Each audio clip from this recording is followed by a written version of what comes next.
And welcome to ESPN College Football presented by Chili's. You're watching the ACC on ESPN as we welcome you. A perfect scene. Downtown Miami, just up the road in Miami Gardens. It is Syracuse here to take on the Canes. And you just heard Matt Barry say it.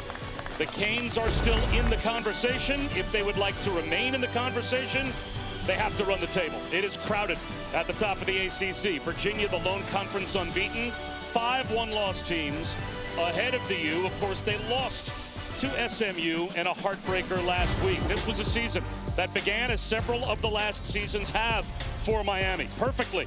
They won their first 5 games, 3 over ranked teams, including a win over Notre Dame to start the season, raised as high as number 2 in the AP poll, but then losses in 2 of their next 3. A 4 interception performance for Carson Beck against Louisville and the heartbreaker to SMU in overtime. These are their last 4 opponents. They must run the table, and they must do it impressively, you would think as well. Bob Wischusen here with Louis Riddick, and Chris Budden is along as well. And Lou, the table is about as clearly set for Miami as it could be. Yeah, it absolutely is. And look, I think Mario Cristobal was very clear in terms of what his message was to his football team this week. He said, look, they took a very supportive approach as a coaching staff, and he told them very clearly, let's stop bumping our head on being good and go be great. And how do you do that? You drill down on the details. You get back to work. You understand that you are a very, very talented football team, and then you got to just go out here and prove it. And it's all about upholding a standard, and the standard will lead to them playing a style of football that will endear themselves to the committee if it comes down to that here late in the season. And here come the Canes.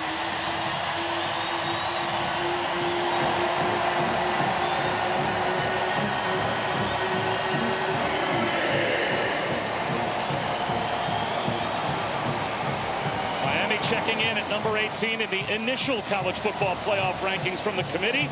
And Chris Budden, how surprised were they? How surprised was their quarterback? Yeah, Bobby, you're wondering what their attitude would be after that committee ranking came out on Tuesday. When we talked to Carson Beck, he said, I didn't watch the show.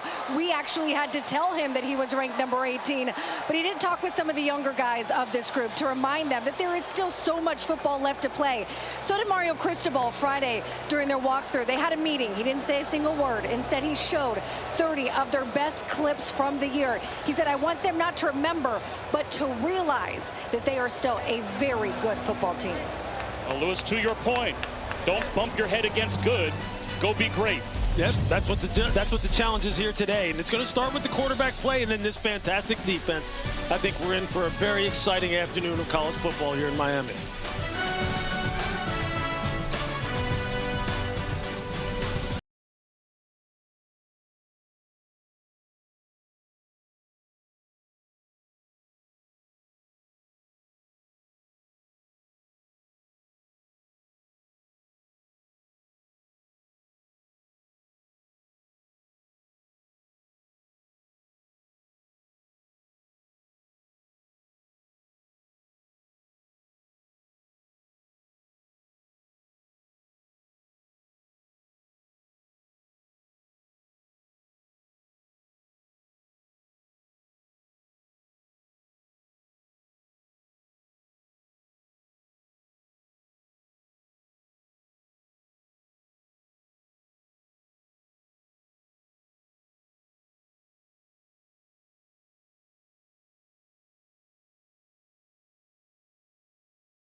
Miami will start with the football, and if they run the table, our playoff predictor still has them with a 1-in-4 chance to make the 12-team college football playoff. A longer shot by far to make the ACC championship game. It certainly seems like the only road for the U is to get in as an at-large, and that road has to begin today against Fran Brown's Syracuse Orange. And Lewis, last year when Fran Brown had an NFL quarterback in Kyle McCord, he put up a 10-win season. The quarterback carousel this year with the injury to Steve Angeli has been brutal. Yeah, it sure has, and we were there to witness it, unfortunately, down in Clemson, South Carolina, when Steve Angeli went down with that season-ending injury. This offense was humming. They looked like they could put up points with the best of them once again. Now it's back up to young Ricky Collins.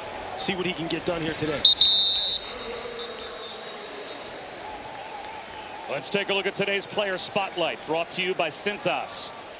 And Carson Beck needs to hold on to the football and take care of it today. If you go back to last season, he's thrown an interception per game in his last 21 games. Yeah, that's something he's going to have to really drill down on, making sure he's protecting the football. But in his defense, look, he feels as though he played the best game of his season last year in Dallas against SMU.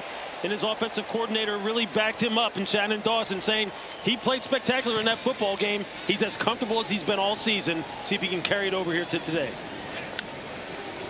Play action on first down from a clean pocket, but a tipped ball at the line, and on a dive, Antoine Delorier nearly picked it off.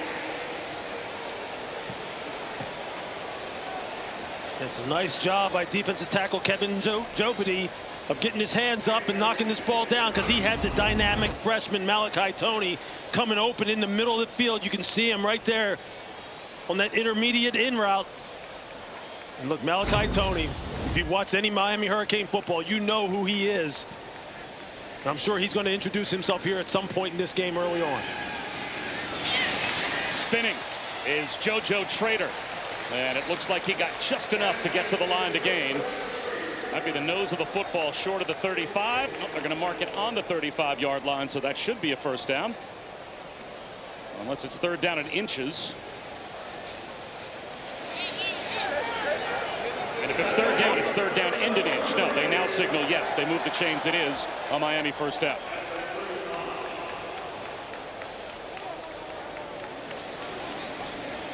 Miami without a couple of their most reliable weapons today. No Mark Fletcher.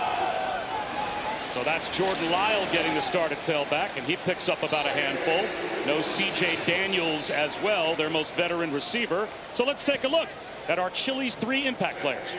Look, you're going to start with Darrell Gill Jr., the wide receiver from Syracuse, who we saw down in Clemson. He is a high riser. He can make plays on the outside. Miami, Malachi Toney on the football field now already. We haven't called his name yet, but we will. And when the defense gets out there, just keep your eye on number 4, Ruben Bain, the defensive end from Miami.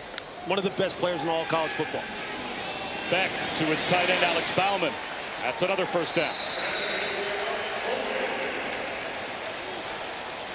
You can see Shannon Dawson, the offensive coordinator for Miami, already just putting the ball in Carson Beck's hands and letting him go to work, letting him distribute the football to all these fantastic weapons, even though they are down 2 big ones in C.J. Daniels, the wide receiver, and Mark Fletcher Jr., the running back. They still have plenty of firepower out here on the football field, and they will spread the ball around. Blitz off the edge. Does not get picked up. And down goes Carson Beck. Gary Bryant circling to his left. Davian Kerr as well came off the edge, and it's a loss of 8. This is a nice blitz. You're going to see it here coming off the edge. Gary Bryant does a nice job of disguising, keeping his feet parallel, making it look like he's going to be in coverage. And then on the snap, you see him come off the edge. He is unblocked. Davian Kerr also coming in from Carson Beck's blind side. That's just a nice scheme, nice play call on the part of Elijah Robinson, the defensive coordinator for Syracuse. A 4-man rush on second down and long. So it's a clean pocket this time, and a check down to Lyle. And they basically get back the sack yardage. You know, Lewis, nobody dissects the tape more carefully than you do. And everyone said last week, including Carson Beck, that was my best game. Did you see his best game of the season last week? Yeah, you know what? Really, when you break it down objectively, he was seeing the field, Bob, as well as he's seen it. Full field reads, moving defenders with his eyes, putting the ball where it needed to be put. Now, he has to own the interception in overtime, which is exactly the wording that Shannon Dawson used.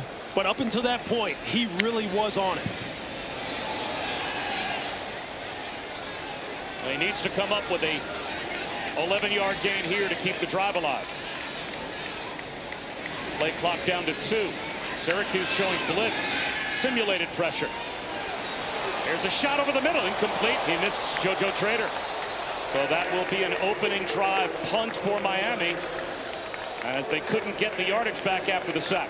Syracuse doing a nice job of changing the look from pre-snap to post-snap. You're going to see he's going to try and hit Trader coming inside, coming right across the 40-yard line. Just not able to anticipate that and put it where it needs to be put. Wide receiver, quarterback have to be on the same page on those timing routes, those intermediate crossers. They're so difficult to throw with consistent accuracy. That's a nice start, though, for Syracuse and their defense. Demetrius Samuel Jr., the true freshman, with the wise decision to let the ball bounce in the end zone for a touchback. The Cuse with the ball when we come back.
Well, let's take a look at our keys to victory here today for the Miami offense. Eliminate penalties, dominate on the ground. They threw the ball out in that first drive. They have to establish that run game. Defensively for Syracuse, generate turnovers. Get the ball back to your offense.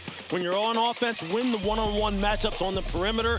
Ricky Collins has to give these wide receivers a chance to go up and make one-on-one plays, because they're as good as any in the country at wide receiver at doing that. And then defensively for Miami, allow less than 75 rush yards. They have to shut down this Syracuse running game and put it all on Ricky Collins' shoulders. And they'll start the opening drive on the ground with Will Nixon. Only a couple of yards. Well, it was a good start to the season for Syracuse. They win 3 of their first 4, but in a win against Clemson, their quarterback Steve Angeli tore his Achilles, and Lewis, their entire season changed then. Yeah, you can just see it there in the record. I mean, just look at it right here. These next 5 games, they go 0-5. They're not able to generate points. They're not able to push the ball down the field. They have 11 turnovers. It has just been a cascade of negativity for the offense. Collins has to throw this one away. They made some changes. On the coaching staff, and then they're hoping that all of this stuff adds up to the fact that Ricky Collins can now maybe settle in here and kind of really establish himself, especially as a passer. They really emphasized the fundamentals for this young man in this week of practice. He's going up against one of the very best defenses in all college football as far as how they can rush the passer. And as you see, Fran Brown, he's in information gathering mode. He's trying to see who he's got for next year and who's going to continue to compete and ride with him. Dancing is Nixon, and he's got a first down. Well, that might have been just a conservative play call to make sure you protect the ball to start the game, and Will Nixon bobs and weaves his way for a 3rd and 8 running play first down. Running a football against this front is something that no one expects to happen here in Miami when you're looking at some of the studs they have up front in their front 7. But we've seen Syracuse before. We've seen them rise up and have big-time performances when no one expects them to. This offensive line has gone through a lot of different changes as they come out here, just giving Miami's defense a lot to think about with their formations. They spread the field out, and Yasin Willis up the middle. David Blay Jr. and Mo Toure combined on the tackle, so Miami not really confused that much by that funky formation. It's a gain of only a couple. Ricky Collins was named by Fran Brown as the starter back in the spring, but then Steve Angeli transferred in. So he became the backup after losing a competition, but Angeli's injury put Ricky Collins back under center. He went on a 4-game losing streak, so last week they tried the lacrosse player, Joe Filardi. That didn't work, so back to Collins this week. And he flips the screen right, and there's Dan Villari up the sideline, their most dependable offensive weapon. And Villari, I think he's got a first down. And what a disappointment it was. We were on the game in Clemson when Angeli went down with the Achilles injury. Yeah, just playing absolutely lights out that afternoon down in Clemson. In total command of this offense that he specifically wanted to play in. That is being orchestrated by offensive coordinator Jeff Nixon. And they have been just trying to find some rhythm, trying to find what works best in his absence. Yasin Willis about a yard. And Chris, Angeli, it's good to see him here. It is. He was walking with Fran Brown earlier. I asked Coach, he said, I make a point that he's at every game because he is the heart and soul of this team, even when he has to be on crutches. In that game against Clemson, even though they won in this huge upset, when I was on the sidelines, there wasn't much celebration. It was tears because they knew what they were losing. Yeah, nothing guts a team more than losing your starting quarterback. But it's next man up. Ricky Collins became that next man, and this is a promising opening possession for the Orange. Again, Willis pushes the pile, so it will be another 3rd down coming for Syracuse. This is where Miami wants to have Syracuse in these 3rd and 5+ type situations where they can then go to work. This defensive line orchestrated by the defensive line coaches Damian Lewis, Jason Taylor, and as you see, Corey Heatherman, the new defensive coordinator who we loved talking to yesterday. He's going to dial it up. They've got some of the most ferocious front 4 individuals in college football. Let's see what they got.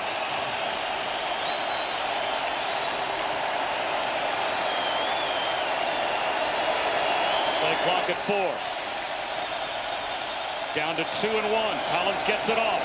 5-man rush coming. Slings one to the sideline, trying a timing route, wasn't there. Jalen Hornsby, the intended receiver. Ethan O'Connor had him tied up. So Syracuse moved the ball out across their own 40-yard line, but they'll be forced to punt. Well, that's a heck of a job by Syracuse's offensive line. That was a 5-man pressure. It was basically one-on-ones across the board. They had everyone locked up. Ricky Collins has got to give his wide receivers a chance on those outside lane throws, which is something they've been working on him. Or working with him on over the past couple of practices. The tip of the cap to the offensive line doing a nice job in pass protection. Jack Stonehouse is an excellent punter.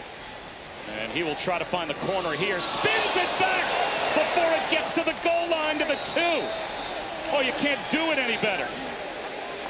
And they say the ball did not touch the goal line.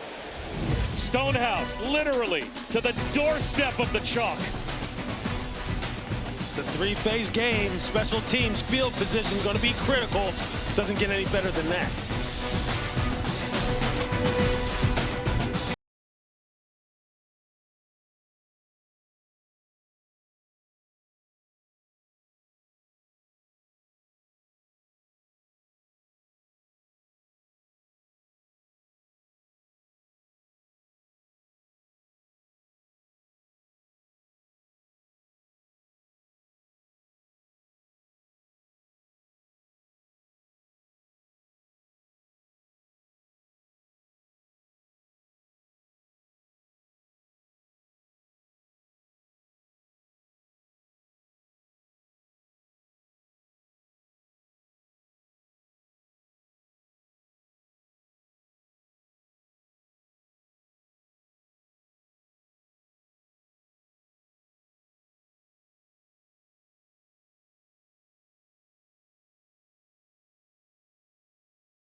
ESPN College Football is presented by Chili's 3 for Me, the best $10.99 you can eat. In overtime, Carson Beck picked off by Ahmad Moses, and then T.J. Harden walks it off. And a game where afterwards Miami Lewis had to be sitting in the locker room and on the bus looking at each other saying, how did we lose that game? Unfortunately, it's been a trend for the Canes in November and December after what have been great starts the last 3 years. Yeah, one of the things they're going to really need to focus in on today is no penalties. They had 12 for 96 yards against SMU. You can't win doing that. The details, drilling down on the details. Jordan Lyle, little breathing room out to about the 4-yard line. They had 8 first-half penalties in last week's game alone. A bunch were drive killers, and that's been an Achilles heel as well. It sure has. The self-inflicted kind. Look, there's going to be penalties in the heat of battle, and the coaches acknowledge that you're going to have some of those. Heck, there's going to be some drops. They had some drops in the football game last week as well.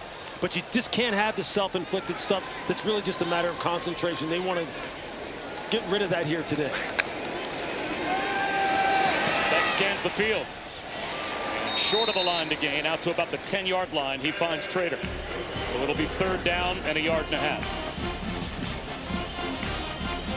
See, the lack of explosive plays down the field, pushing the ball down the field has become something that they want to improve upon.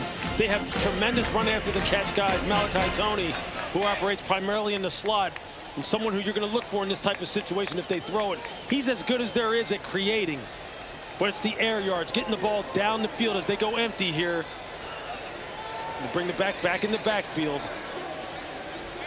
Short yardage has been an issue. It was an issue for him last week when they decided to run the football. And they'll run it here. Shamar Brown. And it looks like he's got it. Very close, but they are saying without measurement, it is a first down.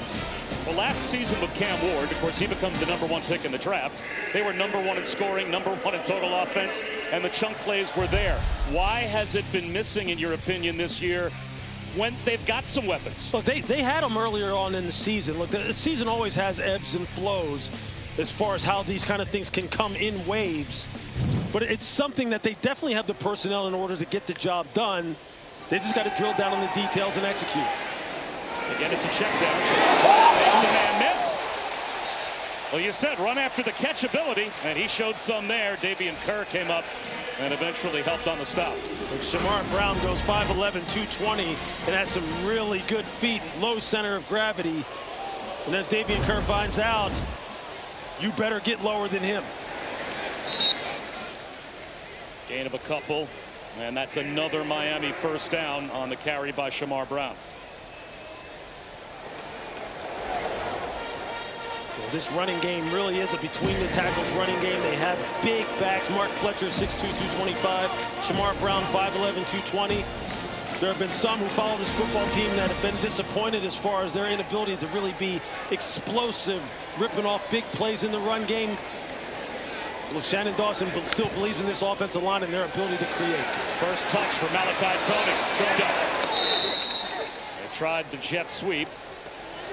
And Demetrius Samuel Jr., another spectacular true freshman, not only made the tackle, but he's hurt. Demetrius Samuel Jr., he reclassified from the class of 26 to the class of 25, so he could join Syracuse as a 16-year-old back in January. And it's good to see him up and on the sideline. They also have David Reese at defensive end, #8. He's in his 8th year because of injuries. He was at Florida, injury-filled start to his career. So when David Reese was a true freshman at Florida, Demetrius Samuel was 9. And they're now on the same defense for Syracuse. That is modern-day college football with all the different eligibility back and forth. The COVID year factored in. Fran Brown running down the sideline. I think he was trying to get a timeout call. Instead, it's a screen to Shamar Brown. And there is David Reese to make the stop as they continue to work on Demetrius Samuel over on the sideline. Yeah, Demetrius Samuel has had a fantastic year as a first-year player, semifinalist for the Shaun Alexander Freshman of the Year award. As you see Fran Brown there, look, he made most of his freshman players captains for today's game. He knows what he has in terms of his young guys. He's kind of turned the football team over to them heading into 2026. And wants to see them finish strong here down the stretch. Another third down. Another clean pocket for Carson Beck. All day to throw. Throws an interception. A miscommunication trying to find JoJo Trader. He just missed him. And instead he found Chris Peel. One of those young players, a redshirt sophomore. That is a team captain. Is there a flag down back at the line of scrimmage? You can see, you're going to see Trader at the top of the screen right here. He gets tangled up. Defense number 16. 10-yard penalty, automatic first down. So they call Peel for the hold after he got the pick. Right there at the top of the route, you see him grab the back of the jersey. You're going to see that right here. He's in bump and run coverage, his hand fighting down the field. You see that right arm on the top of the shoulder pads of Trader, who gets spun around.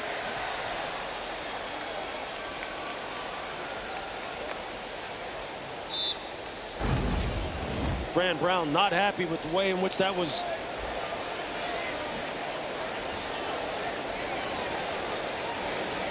Miami catches a big-time break. Wild tries to bounce it outside with a stiff arm. It's bumped out of bounds, a modest gain. Yeah, Fran Brown's getting his money's worth with the officials that threw that flag right in front of he and his coaching staff. I mean, you could see the defensive back, Chris, grabbed Trader on the top of the jersey, like right on the back part of the shoulder pad. As Trader was trying to snap that route off, that's going to be a flag most times. I mean, people are going to throw the flag there if you impede the wide receiver in terms of him getting in and out of his break. Blitz off the edge. It's picked up. On the move is Carson Beck. Buying time. They'll tuck it under and slide and get to about the 42. So it will be another third down coming from Miami. And there you get a little glimpse of one of the things that Shannon Dawson, the offensive coordinator, told us as Fran Brown just continues to give the officials an earful. But Shannon Dawson said, look, he told Carson Beck, there's going to be some times where use your legs. Go ahead and pick up first downs, gain positive yardage. Don't just sit there in the pocket. Be a little bit more creative. You're a much better athlete than people give you credit for, and there you saw a little bit of it. Timeout now called by Syracuse defensively before this 3rd and 6. A drive that began at the 2-yard line for the U. They're trying to keep it alive.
It's the Taco Bell Live Más Student Section. Only one student section can claim the title of Live Más Student Section of the Year. Who will take home the trophy this year?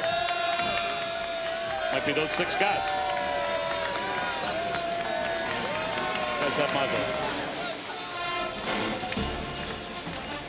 No score and a 3rd and 6, so a chance again for Syracuse here, Lewis, to get a stop.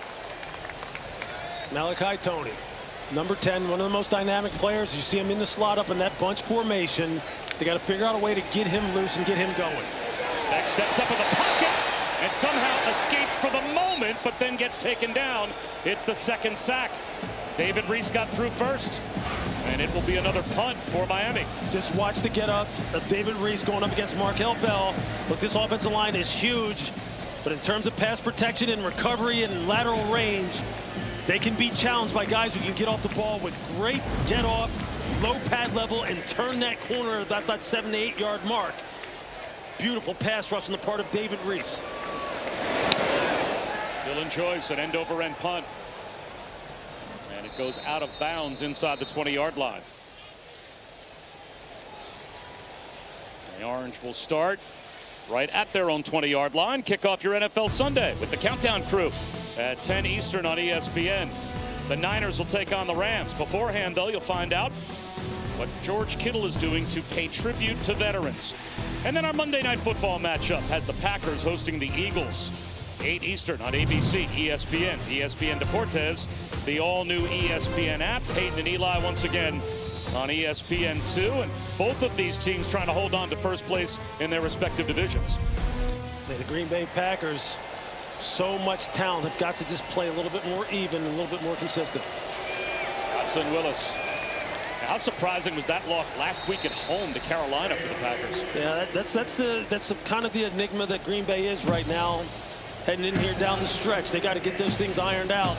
It's going to be fun, just like it's going to be fun here in college football. Parity reigns supreme now. You have to watch the games, man. You can't assume anyone is going to win anymore in college football. With the way the NIL works, the transfer portal works, teams can improve themselves dramatically from season to season, heck, from week to week.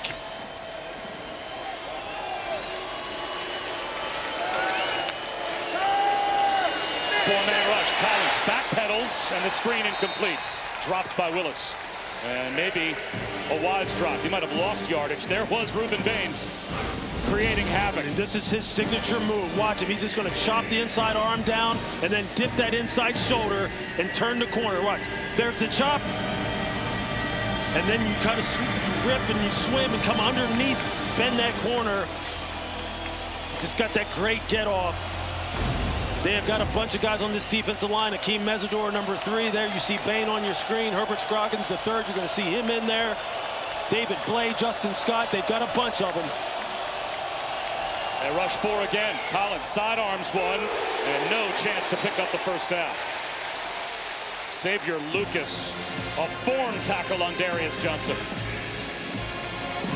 And that time it was Marquise Lightfoot.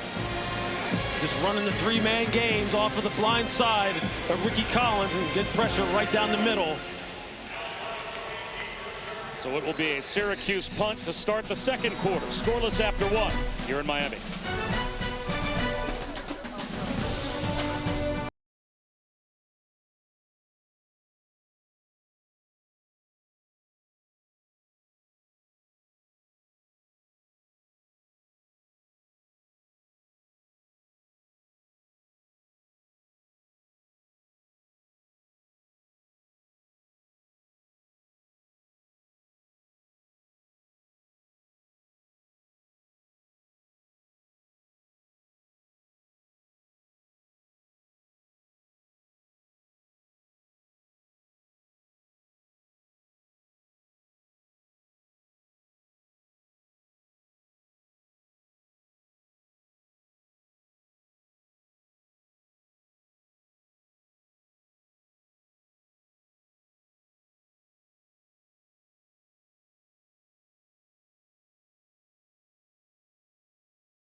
Welcome back. Joined with Syracuse head coach Fran Brown. How would you evaluate what you've seen from your crew in this first quarter? We just got to keep having fun. I think they're playing together. They're playing as a team. And just hope that we keep, not hoping, we got to continue to play together as a team, continue to believe in each other, and just have all the faith in the world in each other. What has worked so well defensively? Just believing in each other, everybody doing their job. Dart, our core values, dart. Thank you. Thank you. Yeah, Dart, Lewis, they lean on those core values. They sure do. It stands for detailed, accountable, relentless, and tough. It's something that Fran Brown has really instilled in this football team. It's how he wants them to play regardless of who's out there on the football field, and it's served them well, and they're playing that way so far. Stonehouse will try and change field position. Malachi Tony dangerous, flag down at the snap. Tony takes a look, late fair catch signal at the 25-yard line. We'll have to check the penalty marker. A 52-yard punt and enough hang time for no return. That's an NFL punt from Jack Stonehouse if it holds up. It's against Syracuse.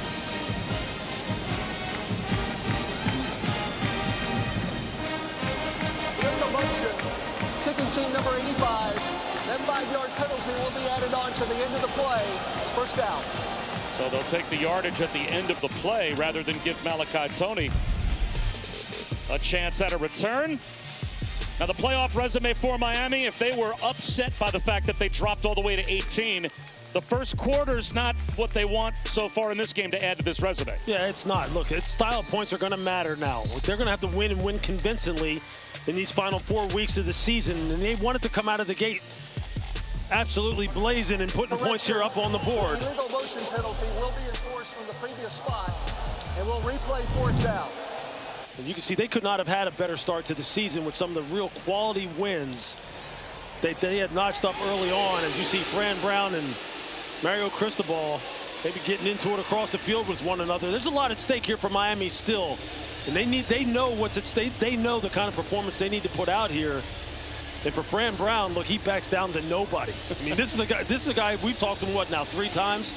I mean, he is as intense and as real as it gets as far as head coaches are concerned. He pulls no punches. Nobody is safe in this program if you're not playing up to what he deems to be the standard. Fair catch. Tony at the 28-yard line. So it only cost them about 3 yards. There is another flag down on the far side of the field. But watch Mario Cristobal and Fran Brown. They're going back and forth, and the officials almost had to stand in between both to stop them from jawing at each other. Not sure what that was about, but they clearly saw each other across the field.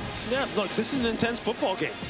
It really is. Look, Mario Cristobal was here in Miami playing for the Hurricanes in some of their glory years and their glory times where they were one of the most dominant football teams in all of college football. And he knows how he wants it to look. He knows how he wants his football team to play. And Fran Brown. Here's the kick, personal foul, number 22 of the receiving team blocking the player out of bounds. That penalty will be enforced from the end of the kick. First down. And just continue with Fran Brown. He's as intense as it gets. He doesn't care what the record is. He's someone who has big plans for this Syracuse football program, and he believes that 2026 is going to be a big season. Is half the distance. It's going to be a big season for the Orangemen, and he is continuing to try and build this thing from the ground up. And we showed that disappointing trend the last 3 years for Miami. Great starts, and then November and December losses. The loss for the U last year to Syracuse. That might top the list of all of the most disappointing losses that they've had. No question. And don't think for a second that that man on your screen, Mario Cristobal, has forgotten about that game. And I'm sure there's a lot of that that still bleeds over into this 2025 matchup. And these officials, I'm not sure how accurately spotting the football. They're going to come over and have a chat with Mario Cristobal. So right now they've got Miami inside their own 15-yard line, which with a fair catch at the 27, half the distance to the goal is about right. So I'm not sure if this is the spot of the ball. That's the issue.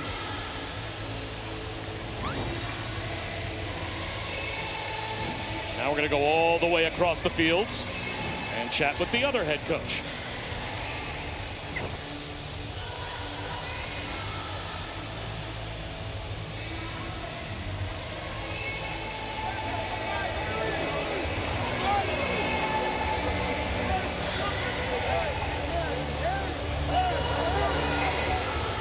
as the referees get this sorted out, look, if you're the Miami Hurricanes offense, and here you're sitting, starting the second quarter, if you're Shannon Dawson, the play caller, and Carson Beck, quarterback, you need to get this offense going. You need to get some drives sustained, pick up some first downs. You need to kind of like wake up this crowd here today and kind of like generate some excitement for your football team. Get it into the hands of the playmakers here that can kind of get this thing started. And that starts with Malachi Toney. Figure out what the best ways are to get the ball in his hands right now and get this thing moving. So after a long delay with the officials, Miami back to work. Shamar Brown dragging a tackle all the way out across the 25-yard line for a first down. 13-yard gain. And a tough run at that for Shamar Brown. That's a heck of a run. And just watch Malachi Toney here. Watch the freshman wide receiver. Look how he blocks down on the safety, Raheem Long. He said, hey, you don't have to give me the football. I'm still going to affect this football game. Shamar Brown for a yard. Another example of what the transfer portal can bring you, right? North Dakota State for Shamar Brown. I mean, missed on in recruiting. He was, for freshman in FCS last year, #1 in attempts, #1 in yards, #1 in touchdowns, and now he's at the U. And won the Jerry Rice Award as the top FCS freshman a year ago. And he has big shoes to fill today with Mark Fletcher Jr. not being in the lineup. But he's got fantastic skills. There goes Malachi Toney. Back, spins out, avoids sack #3, but misses Shamar Brown as well. It'll be 3rd down and 9. Another spin move for David Reese to put the pressure on. That is just a heck of a move by David Reese against C.C. Mauigoa, one of the best offensive linemen in all of college football. As you look at some of the prominent players from Miami that aren't playing today, C.J. Daniels, the fantastic wide receiver, Mark Fletcher Jr. we talked about, O.J. Frederick, dynamite corner. I'll tell you, this Syracuse defense right now, they are dialing it up against this Miami offensive line. Pass rushers really good and good jumps off the football. And Carson Beck has not looked comfortable yet in this game. Bullets one, incomplete. JoJo Trader, again the intended receiver. And Chris Peel knocked it away. Peel, the redshirt sophomore from Charlotte, North Carolina. I'm just going to see him just backpedal, cluing the quarterback, reads the route perfectly, gets a good break on it. Trader just too slow coming out of the break. You can see #1. Look at JoJo Trader as he rounds that curl route off. There's just no explosiveness coming out of the break, and that just gives the defensive back time to close ground quickly and come up with the PBU. Flags at the snap. This will be another Miami penalty. It's a false start. False start. Offense. Number 41. 5-yard penalty. 4th down. My boy Lewis, we talked about it at the start, and the Miami contingent knows what they have to do. They need to win, and they need to not just win, but win convincingly to move up in the college football playoff standings, to add to their resume, and this is not a good start. Yeah, this is one of the things that you worried about with this football team. How are they going to handle it when it wasn't assured that they were still going to be in the race for a college football playoff berth? Returnable for Demetrius Samuel.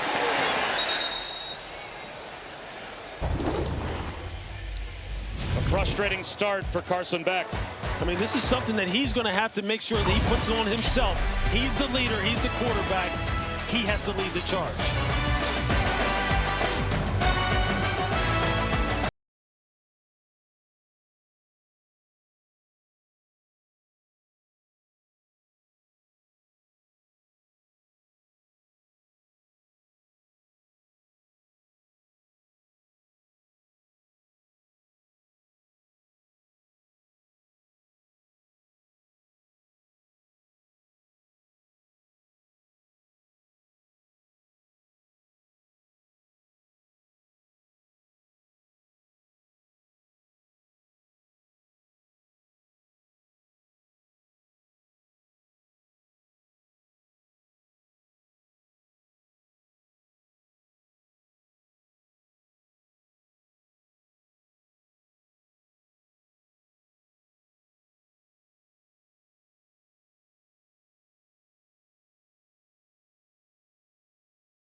animated frustration for Carson Beck leaving the field, and Lewis had continued on the bench. Yeah, this is just not the look that you want. You cannot be showing signs of being exasperated early on in this football game. You only played one quarter. You're the leader. You were the guy who was brought in here to follow a guy like Cam Ward, who's the #1 overall pick in the draft. This is your football team, your offense. You have got to set the tone. So Miami, with their defense back on the field, this game surprisingly scoreless into the second quarter. Ricky Collins on a rollout. He's going to tuck it under and get to the sideline. He's actually brought down behind the line of scrimmage by Keontae Scott. And Chris Budden, what are you seeing on the UM bench? Honestly, a very quiet bench, and it's been this way since the beginning of the game. Almost a very sleepy start. I've watched Carson Beck come off on every drive. There's not really anyone trying to provide any motivation, any spark. Michael Irvin has just come over trying to get something going. Coach is not coming over either. Just a very quiet Miami sideline. Interesting. Second down and 11. And that's dropped. Tried to fit one into Will Nixon, so it'll be third down and 11. And Lewis, we talked about Cam Ward being the #1 pick last season and how that infectious leadership from him was a big part of his success. Yeah, no question. Look, and Shannon Dawson talked about it too. There were just certain things that were inherent in Cam Ward that aren't going to be inherent in everyone else. I mean, not every leader leads the same way, and Carson Beck doesn't need to lead that way either. But in times like this, where if you want to have any shot of making it to the college football playoff, you're going to have to be the one who takes the bull by the horns and lead them out of it. And now for this defense, they have to get off the football field here and get the ball back to their offense. Escaping is Ricky Collins, and he's got a first down. He found an escape hatch. Great eyes from Ricky Collins. Just watch it, the navigation of Ricky Collins in the pocket. Watch how he steps up and to his left, keeps two hands on the football while his eyes are down the field. I mean, that's textbook. That's the kind of thing that Fran Brown wants to see from his signal caller. That's why he made some of the changes he made on the coaching staff. You see it paying off in his footwork. One-on-one down the sideline, almost intercepted. Xavier Lucas, he tied up Jalen Hornsby. And Lucas has got to come down with that interception. Ball hits him right in the hands. Did a really nice job playing one-on-one coverage on the outside. He's in press coverage, pins the wide receiver to the sideline, turns, looks back for the football, does everything perfectly, just needs to finish. Ricky Collins got to be sure to keep the ball out of harm's way. He's trying to give his receivers a chance. You see the mobility component that he has to his game. Just has to protect the football. Near midfield to make it third and manageable. Nice little quick pass, change the launch point off of play action, get Ricky outside the pocket on a half roll, slows Ruben Bain's rush down. That's a nice play call by Jeff Nixon, the offensive coordinator, to get him in a third and manageable situation where now Ricky Collins' legs comes into play again if he can't find an open receiver. True freshman Darian Williams in motion. Miami shows blitz, here they come. Collins, he finds the true freshman just beyond the sticks for a Syracuse first down. That's a nice job by Ricky Collins. He's going to get pressure in his face. You're going to see the nickel, Keontae Scott coming off the edge.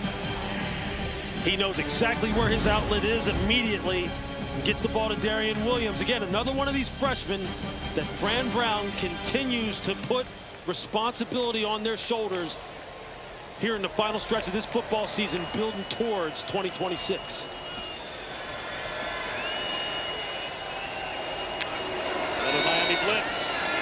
Another one-on-one down the sideline. Again for Jalen Hornsby. That time, Damari Brown was there in coverage. Now, Ricky Collins spent a couple of years in Baton Rouge backing up Jaden Daniels, Garrett Nussmeier for LSU. He was really mentored by Jaden Daniels. He was described as being attached at the hip. They've worked out together in the offseason as well. So that's a pretty good tutor. Absolutely is. And look, what Ricky has to do, especially on these outside lane throws, these back shoulder fades, these back shoulder comebacks. He just has to give his wide receivers a chance to compete for the football. 2nd and 10. This time, he will not escape. Akeem Mesidor with an edge rush and a sack. Akeem Mesidor just watched the pass rush. It's just a double hand swipe. Watch his hands. He just smacks down the hands of the tackle, Travion Mack, right there. And then throws the rip, bends the corner, and finishes. With these two defensive ends, Akeem Mesidor and Ruben Bain, being tutored by the great Jason Taylor, who I had a chance to talk to on the field and talk to him on the phone this week. He has just given them all of his knowledge as far as how to beat dynamite pass rushers that can play at the next level, and you're seeing it on the football field. 3rd and a mile. Ricky Collins again trying to get it with his legs. And he'll hop out of bounds in plus territory.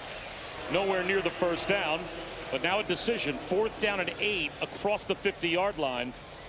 I would imagine Fran Brown would punt, but at 3 and 6, who knows? Oh, here comes the punt group. Yeah, I don't know if I've heard you speak more glowingly about talking to a coach, an assistant, a player, whatever, than you spoke after you spoke with Jason Taylor. Like he is just, he's the dude, man. There's just certain guys that when you look at him and you see Jason there on your screen, he was a bad, bad dude on the football field as far as his ability to rush the passer. You know, some of the great players like himself, they can't always communicate with youngsters as far as how to get it done.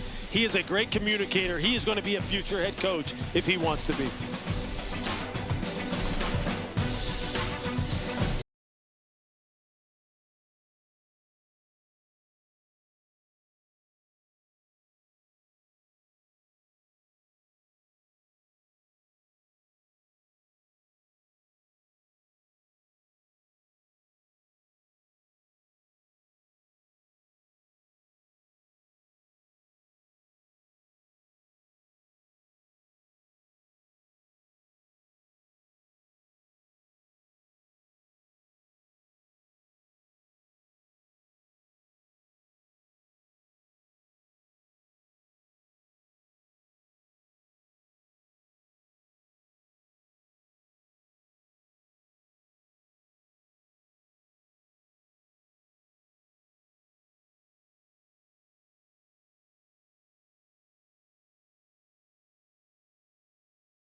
Today's playbook brought to you by Flyhouse. Good start, Lewis, for the Syracuse defense. Yeah, just changing up their looks in terms of their pressure packages. This time they bring Gary Bryant off the slot.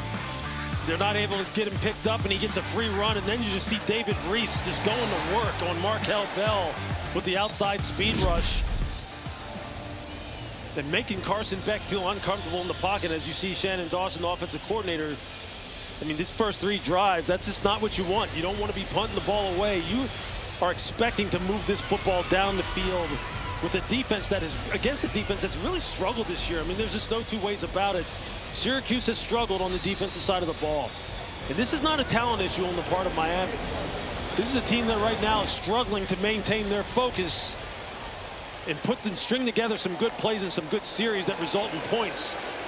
They need to get it together here quickly. Right here with Jordan Lyle. One jet sweep to Malachi Toney. That's his only touch so far, and we're well into the second quarter. Yeah, at some point, someone is going to have to provide a spark, and Toney can do it as well as anyone, both carrying the ball out of the backfield as a receiver and as a return guy. I mean, he's just as dynamic as any player in all of college football, and they're going to need to get him jump-started and find ways, creative ways to get the ball in his hand. Just like Demetrius Samuel Jr., he also reclassified. Malachi Toney turned 18 back in September. Started the season as a 17-year-old on this Miami offense. The crowd getting antsy. Anwar Sparrow made the stop on that run for the Syracuse defense. So now it's third down. Look, I understand what Shannon Dawson wants to do. He figures I have an offensive line that goes 345, 325, 345, 335. And maybe an offensive tackle in CeCe Mauanoa who's going to be a top 5 pick. But they have got to generate some explosiveness. They got to get this ball on the perimeter and get this ball down the field. Only 1 for 4 on third down so far. Carson Beck floats one. Catch and run. No, a drop for JoJo Trader. Well, that looked like he was off to the races if he could have held on. Instead, it's fourth down again. It was JoJo Trader last week that had a drop that led to maybe a game-changing play in terms of momentum against SMU. You see him here on the shallow cross. Ball's just right in his hands, a little bit behind him, but you got to pull that in and you got to be off to the races. This has got to be a completion.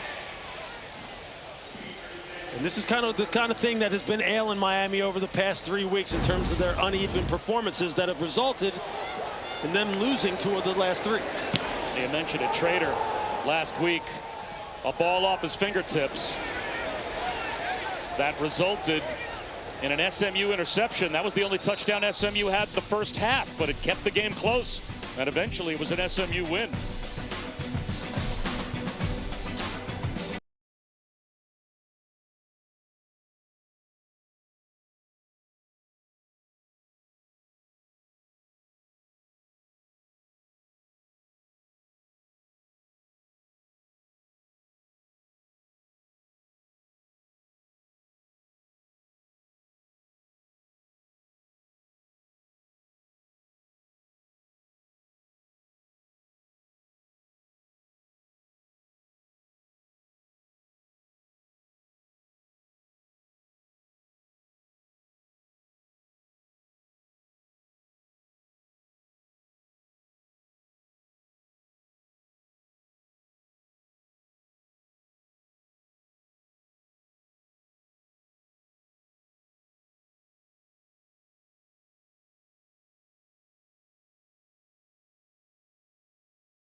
A look at this week's college football playoff rankings brought to you by Allstate. 2 games of the top 12 right now. Oregon and Texas A&M on top. Fernando Mendoza and Indiana. An incredible touchdown drive at the end to pull one out of the fire against Penn State, and certainly a statement made by Texas Tech, Lewis, against BYU. Yeah, but Texas Tech, they have got it going on down there. And how about Mendoza's throw and catch at the end of that Penn State game? That's as good a throw and catch as you will see. Just par for the course for college football in 2025. Hassan Willis backs his way for about 3.5. I was told a bunch of my Jets buddies were at that game checking out Fernando Mendoza. So they're going to be doing all of their homework with all the first-round draft choices they have coming their way the next couple of years. There are a lot of NFL folks watching that Indiana-Penn State game today. Look, the quarterback position this year has just kind of been a revolving door as far as what the consensus seems to be in terms of who's the top quarterback in the country. Yep. It's made the year exciting. Maybe not exciting for the fan bases, but it's made it exciting for the viewers.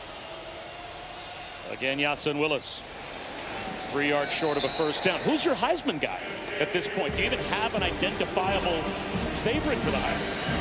Yeah, I mean, that just changes week to week. And I think at this point, you know, a lot of times, just like the conversation for the MVP in the NFL, I don't like getting into that too much right now. Because right now, there's a lot of good football yet to be played. And I think you're going to have to look at the entire body of work, because these young men, look, they can go from 1 week looking fantastic to the next week, you just leave you scratching your head.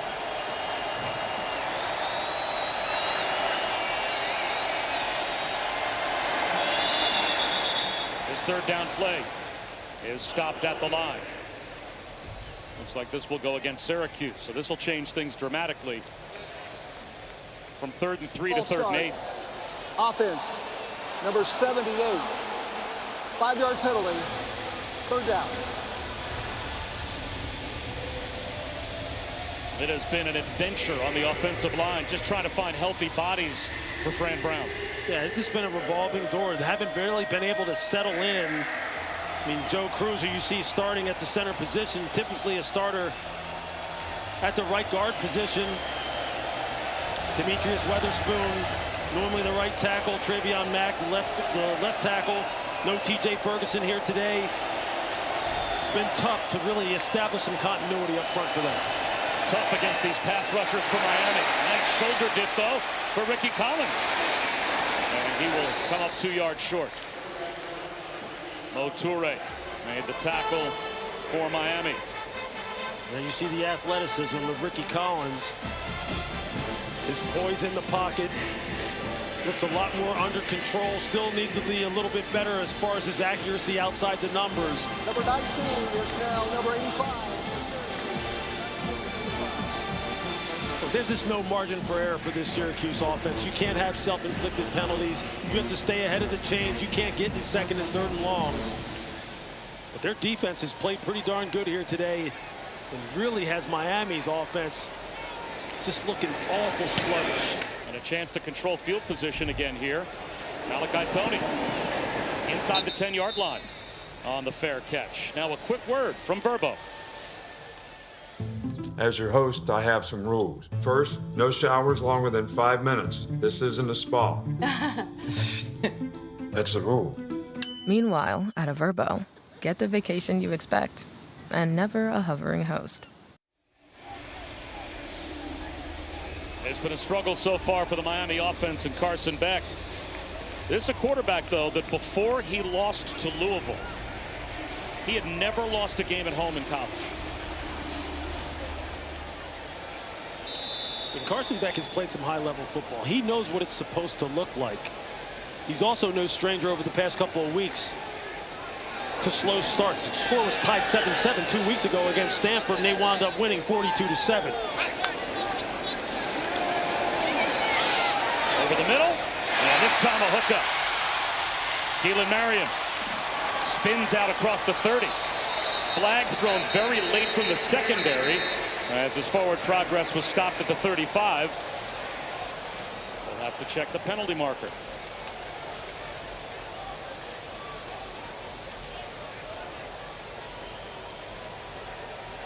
There's no foul in the play for face mask. First down. So they pick the flag up, and Miami's got 25 yards That's their longest offensive play so far.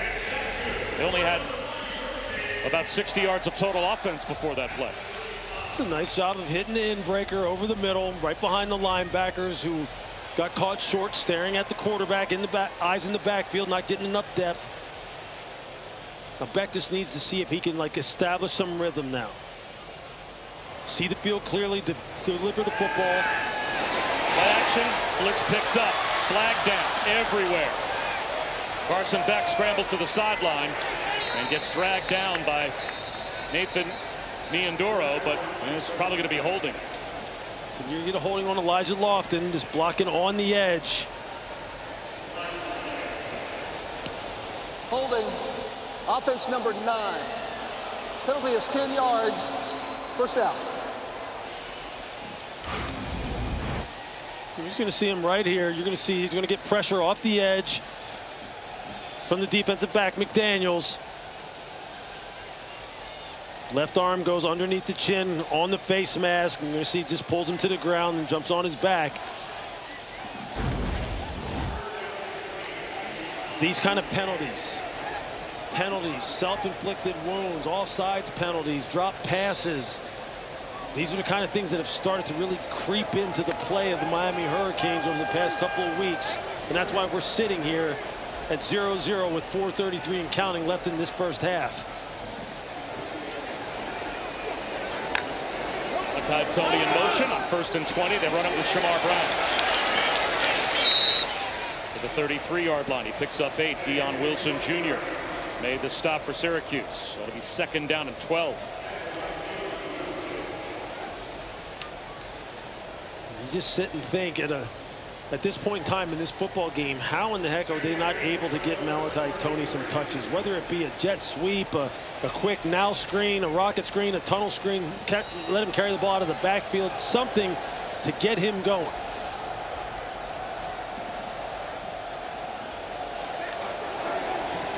Tunnel screen. And then Upshaw. The freshman gets loose down the sideline. There's the chunk play the Miami offense needed.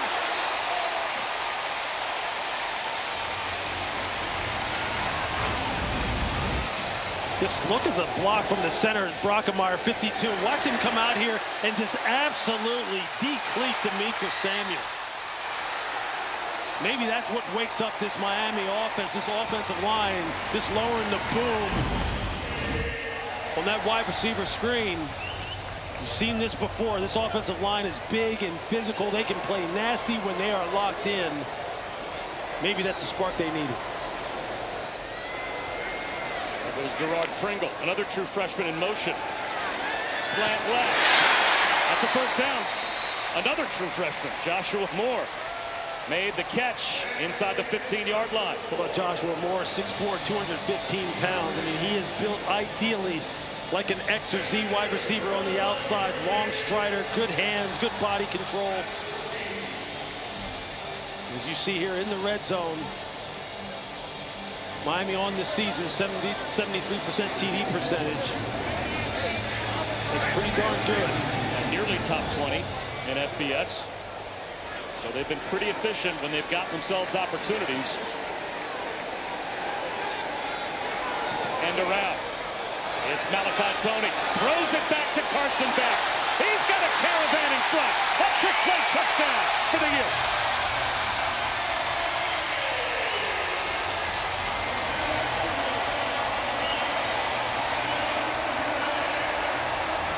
Well, the body language just got a lot better.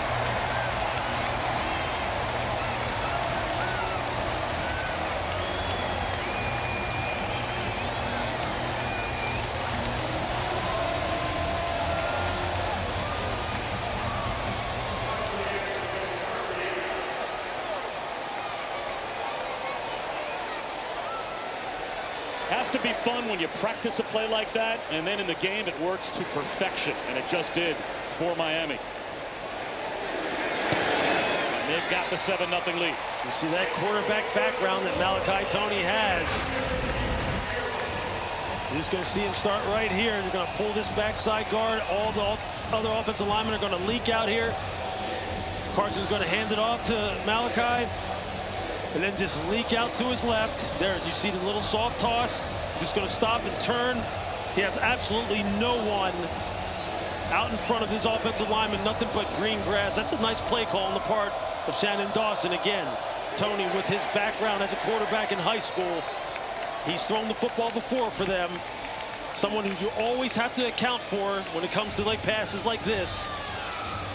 That's the spark that this Miami offense needed. And it all started on the wide receiver screen in the big block from James Brockermeyer, the center, out on the perimeter. And those are the smiles, those are the spirit expressions you want to see from Carson Beck on the sideline if you're a Miami fan, rather than the disappointment earlier in the first half. And now we'll see if Syracuse can respond. They still have plenty of time, a couple of timeouts, the 2-minute timeout to help them as well.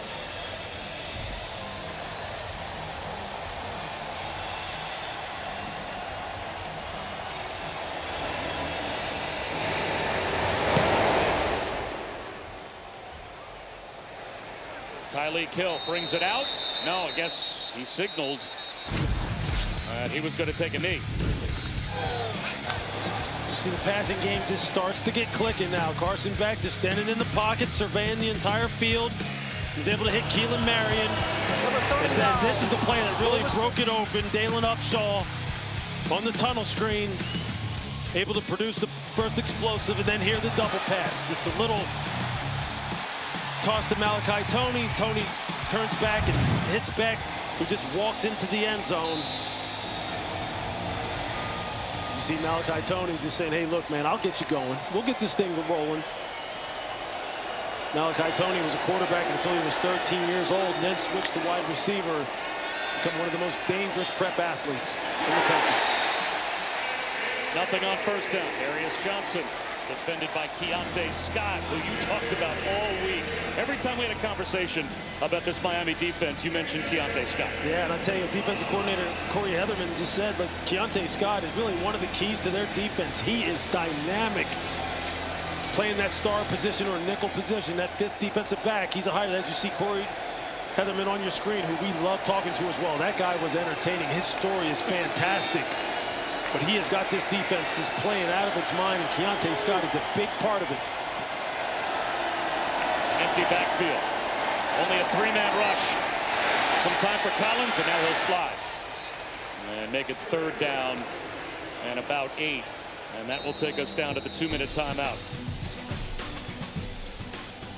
We're coming back to Miami Gardens in a moment.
Disappointed to tell Matt Barry no one was looking at him. Couldn't take your eyes off all of those guys. That shot right over his shoulder. Third down, interception touched. Keontae Scott looking for the pylon. It's a pick six. And a pose.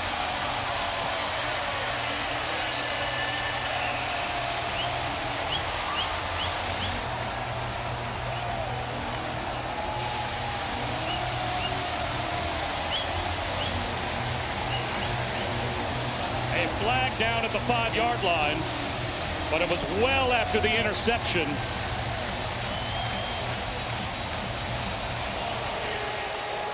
We'll have to check the marker here. Rolling on the field is a touchdown. Personal foul, number 77 on the passing team. That foul will be carried over and administered on the kickoff. So Cam Pringle commits a personal foul on the return. It's a Keontae Scott pick six. He was named a Thorpe semifinalist for plays like that. 2 touchdowns in 23 seconds. We have a much different game than we had a short time ago.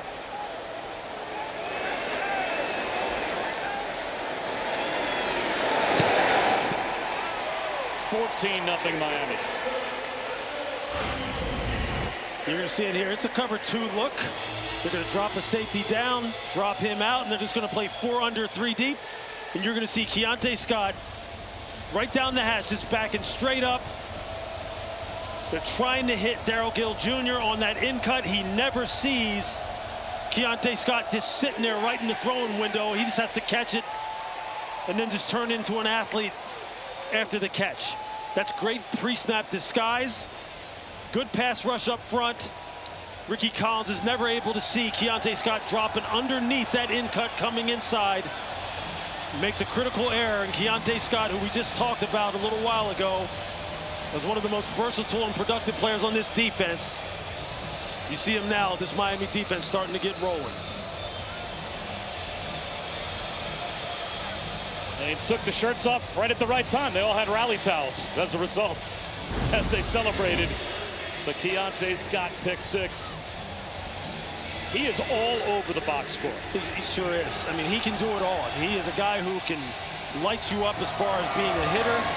He's a great blitzer that they send all the time as far as all their different 5-man pressures with him coming off the slot.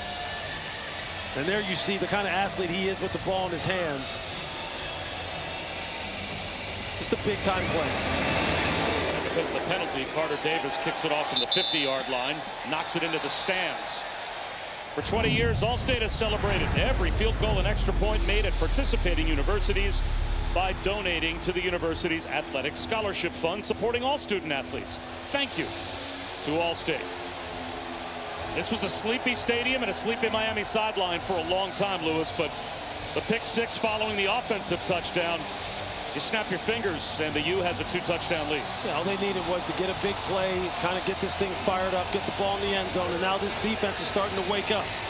And if you're Syracuse right now, if you're Ricky Collins, you just have to calm down, understand that you made an error as far as reading out the coverage, and just stay methodical. Yassin Willis, 4 yards. Low Touré, another stop. This is all part of the process that Fran Brown is going through with this football team. First charge timeout, Miami. Gathering information. Timeout. Game clock operator, let's put 1:43 on the game clock. 1:43, thank you. And Mario Cristobal not that worried about the Syracuse offense right now, even after a 4-yard gain. He's spending his timeouts banking on a 3-and-out, and his offense getting another chance before halftime. Tuesday night on ESPN and the all-new ESPN app, we'll have the exclusive reveal of the next college football playoff top 25 rankings. Reese and the guys will break it all down top to bottom. We'll have coach reactions as well as a live interview with committee chairman Mack Rhodes, the Baylor athletic director.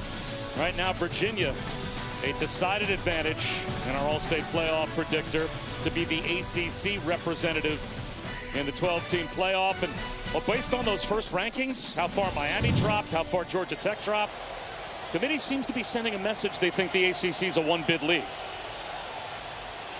Breaking free. Yasin Willis close to midfield before he goes out of bounds. 22 yards. That is excellent execution on the part of the Syracuse offensive line. Just run a little bit of a power scheme, pull the guard around. And you see Willis just hit that thing downhill, and he is out the gate. They give it to him again. And this time only 2 yards. And it looks like Miami's not using their timeouts now. Syracuse still has 2 left.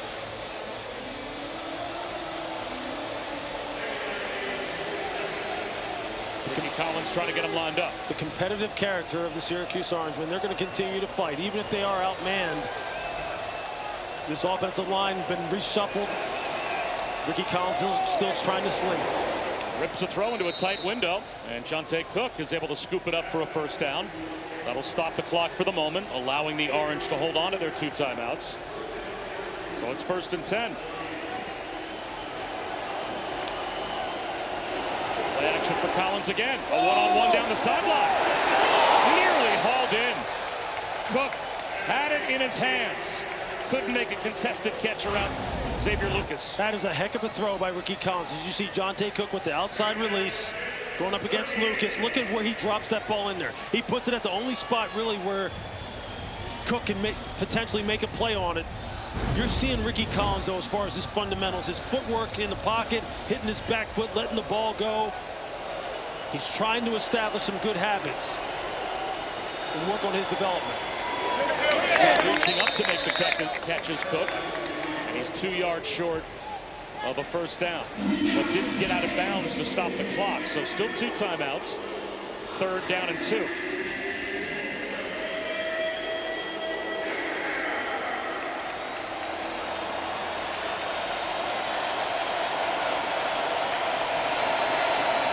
They'll try and run for it.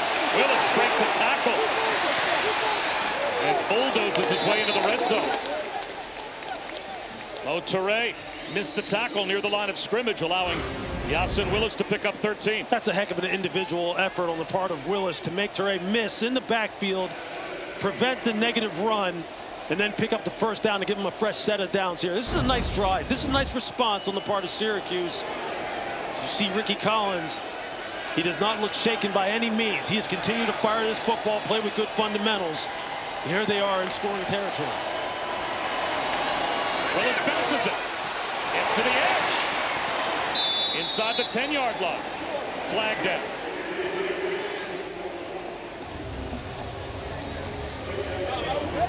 Another good read, another good run by Yasin Willis to jump this ball outside with a nice jump cut. Actually, no flag thrown on the play. Syracuse playing hurry up, high snap, pulled down, and Willis gets to about the 5-yard line. Again, those 2 timeouts available. And Fran Brown will call one here. How about this response? Timeout, Syracuse, 30 seconds, first down. How about this response by this Syracuse offense? Heck of a drive. No question about it. Miami able to get some things going here with the throwback to Carson Beck, which is a great play call on the part of the Miami offensive coaching staff. And then just a big-time pick 6 by Keontae Scott, sitting right where he needs to sit in the throwing window and then turn it into an athlete and putting 2 touchdowns on the board and building a 14-0 lead. But this is the best offensive series that Syracuse has had here today. Well, this is Syracuse offense last week with Joe Filardi at quarterback that only threw for 39 yards in the game. Yeah, I mean, this is, again, this is what you expected. This is really what Fran Brown wanted to see with some of the changes now with Mike Johnson, the new quarterback coach in the room with Ricky Collins, really working on his fundamentals and his process. 30-second You know it's going to be a work in Miami. progress. It wasn't going to be perfect, but he's looked pretty good here in this drive in particular. Mario Cristobal calling a defensive timeout here. So 22 seconds. Still a timeout. Bob Wischusen, Louis Riddick, Chris Budden with us as well. How about the overall for Miami, though, in the first half? They're the ranked team. they're the team still in the mix for the college football playoff. Yeah, it was a little bit of a sluggish start. That's no secret. I mean, but they were able to finally muster up some excitement in terms of explosive plays, and then the defense kind of comes up with the pick six. Nothing ignites a football team better than a scoop and score, a pick six, or a return for a touchdown, and they've done that so far this year at different points in time. But now again, hey, Syracuse, give them credit. Yep. They have not folded and said, hey, you know what, Miami, we're going to lay down for you and let you kind of build up your resume, you know, and kind of impress the CFP, the College Football Playoff Committee. We're going to continue to fight. Here we are knocking on the door to make this a one-score game.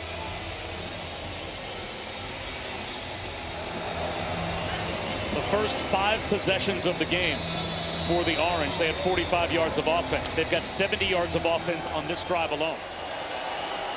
And they start the third quarter with the ball as well. So a chance for some momentum in the locker room. And now a false start. That is the unforced error you don't need down in the red zone. False start, 0. 5-yard penalty, first down. That's tight end David Clement called for the penalty, although it looked like Darrell Gill, one of the wide receivers, took off early as well. So now it's goal to go, but back just outside the 10-yard line.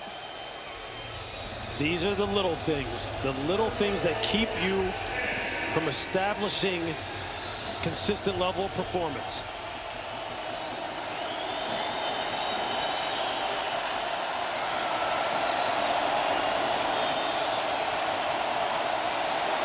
They'll run it with Willis, and he won't go anywhere. That's going to force Syracuse, I would think, to call their last timeout now. They have to. Did the ball get ripped out by Miami?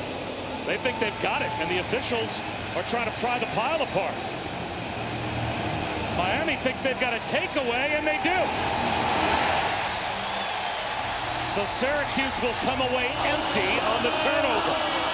Rolling on the field is a fumble recovered by Miami. First down. Jacoby Thomas, I think, emerged with the ball. You see Akeem Mesidor, number 3, just ripping at that football in the pile, and he's the one who ultimately gets it pulled out. That's something that you drill and that you talk about in the meeting rooms and on the practice field. If you got a guy stood up, everyone else who comes in, you pull at that football and trying to strip it away. And that is the look of a coach. You got to be kidding me. We finally got something going on offense after basically stalling the entire first half. Drop it all the way down to the 5-yard line. No points. Yeah, I mean, those are... That's one of the differences between good teams and teams that are having seasons that right now have you sitting at 3-6. Got to protect the football. You got to cash in against a team as good as Miami. So a very sleepy start for Miami, but they scored 2 touchdowns in 23 seconds. One offensively, one defensively. And Fran Brown calling his players over with the officials standing in between the 2 teams as they have to crisscross to go to their locker rooms. We go down to Chris. Coach, certainly a different ball game in the last 2.5 minutes. What do you need in the second half to be able to build on that? To sustain drives. I mean, we've dropped more balls today, and I guess we did it last game as well. We finally got in rhythm and put a drive together. We started well, came up short. We got to sustain drives, and we're hurting ourselves more than anything. Thank you, Coach. Well, Miami does have a 14-0 lead at halftime. Fran Brown's team starts the third quarter with the ball. Time for the halftime report, though. E.J. Manuel and Joey Galloway are back in Bristol with Matt Barrett.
ESPN College Football presented by Chili's. You're watching the ACC on ESPN. Perfect day on the beach here in South Florida. And a sleepy first half played between Miami and Syracuse. Carson Beck with a 14-0 lead. Only 7 offensive points put on the board by Miami in the opening half. But, Lewis, they did get a defensive score as well. They sure did. Look, they started to turn it on late in the second quarter. Started to find some rhythms, find some momentum. You heard Mario Cristobal talk about before he went in for halftime that they need to stop hurting themselves, and we'll see if they can do that. For Syracuse, it's about getting this ball here in this first half possession and trying to build off of some of that late first half momentum that they had going until they turned the ball over. Syracuse won the toss and deferred, so they start the third quarter with the ball. But a very disappointing turnover inside the red zone to end the first half with no points. And they'll start the second half after a touchback. Papa Schusen, Lewis Riddick, Chris Budden. Is this second half for Miami? Play well, win the game, or is this we need to go out, hit the gas pedal, and impress the committee second half? No, I think it's more the latter for sure. I mean, they understand what they're up against. They understand the style points matter. But Mario Cristobal says it's about the standard that they want to play with, because that'll lead to the style that really pleases the College Football Playoff Committee. And they need to show that here early on. They need to have this be one of those games that ends up like the Stanford game ended up a couple weeks ago. 7-7 tied at the half. They wind up winning the game 42-7. I think ideally that's what they're looking for. Breaking free is Will Nixon.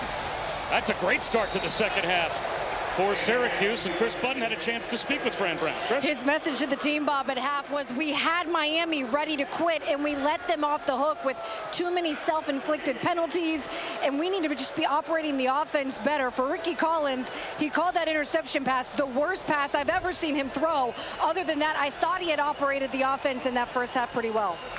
He's on the move here, and a down and out. Turning upfield is Darius Johnson. Close to a first down. Yeah, you know what, Chris, Bob, I agree with Fran Brown. He did look like someone who was starting to settle in. He never saw Keontae Scott dropping down in that cover 3 right there on the hash. He never saw him in the throwing lane, and that's a critical error.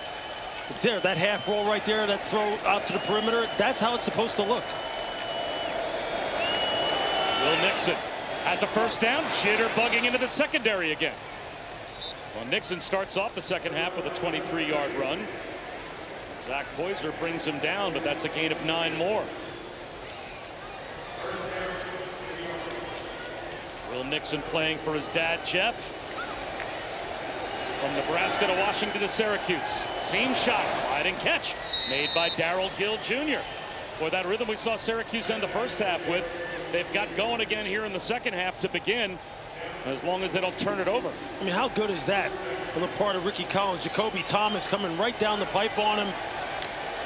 He fires the ball right into that blitz and with a nice completion. Nixon this time is met. Chase Smith shut the door. You get down inside here, they're in the high red zone, just outside the 20-yard line. But it gets tougher and tougher to throw the football down here. You typically want to be able to run this football, and defenses want to stop you from being able to run the football. But for Ricky Collins, it's about making good decisions, not putting the ball in harm's way, and for the backs, protect the football. And now it's a true freshman. And a tail back to the left of Collins. That's Tyreek Hill. Play action. Avoiding a sack, but eventually going down is Ricky Collins. He may have gotten back to the line of scrimmage. Armando Blunt made the stop. Now it's going to be 3rd and long. You're going to get pressure here. You're going to get pressure off the edge. Ricky Collins is trying to keep his eyes down the field, navigate the pocket. You see he's able to escape one, but then Blunt comes in and finishes him off. You can clearly see what Corey Heatherman, the defensive coordinator for Miami, is trying to do. He's saying, hey, look, this guy's getting too comfortable. We're not going to let this young quarterback settle in. We're going to start sending some extras after him. And they send extras again. Catch made by Gill. Shy of the 15-yard line, so it's going to be 4th down and about 3. You got players pointing at the sideline saying, we want to go for it. Let's see if Fran Brown lets them. 4th and 3 in the red zone. The offense staying out there, at least for now. You want to know when a quarterback starts to gain the respect of the defense. Now they're starting to put spies on Ricky Collins. When they send extra rushers, they have linebackers peeling off and spying Ricky as he starts to get more and more comfortable. It took Fran Brown a while to decide to go for the field goal, and they're trying to get lined up. 5 on the play clock. Trip Woody is ready. Will they get the snap off? They will not. It took them so long to make the decision on the sideline. Offense. 5-yard penalty. 4th down. That it cost them a delay of game penalty, so this will back it up to the 20, make it about a 37, 38-yard field goal attempt.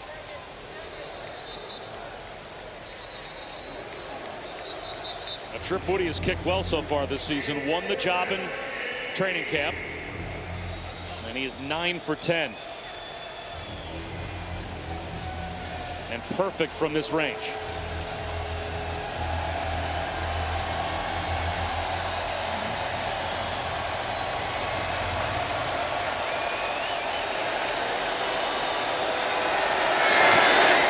And he'll stay perfect right down the pipe. So Syracuse is on the board. 14-3 Miami.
This Veterans Week, we always like to salute those who protect us and keep us safe.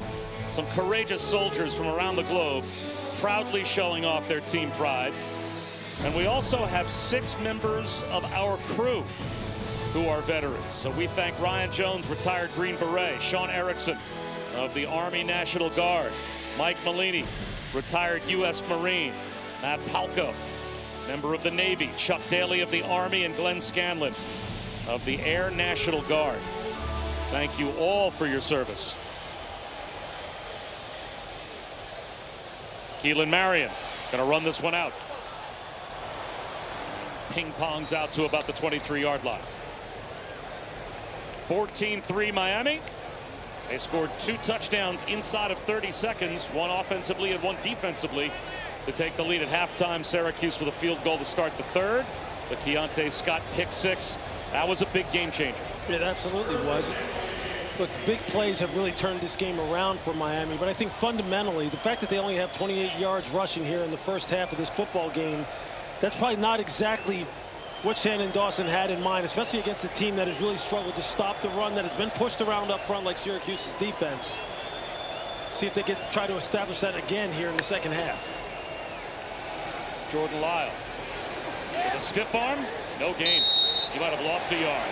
A little something extra on the sideline, and a flag is thrown. It looked like Kevin Chopity jumped in late for Syracuse. Personal foul, face mask, defense number 8. 15-yard penalty, automatic, first down. Instead, it's David Reese called for the face mask.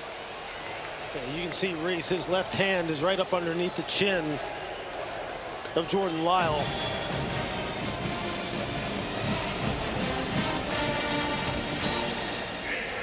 And Joby, you're going to see him coming here at the end. Lyle's clearly in the white. For Syracuse, you just can't give them any extra yardage that they haven't earned. You just can't. Not against a team that can explode on you at any moment like this Miami offense.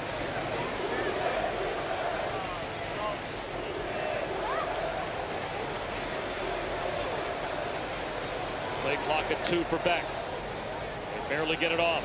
There's Jordan Lyle again.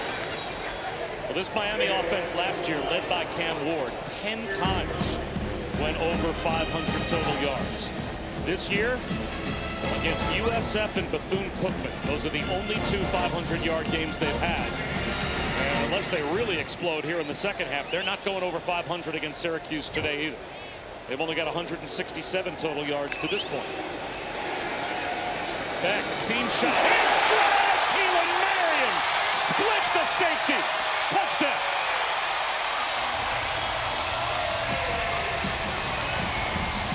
Maybe I spoke too soon.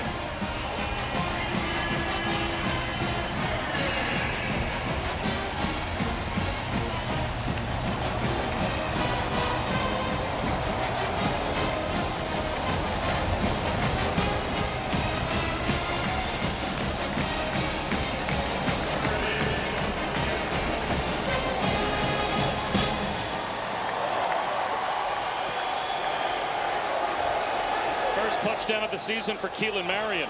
And Carson Beck, number 2 among active FBS players in total career yards coming into today. That completion puts him well over 10,000 for his career. It just looked like a 3-on-3 situation out here, and a kind of like a zero blitz type of situation.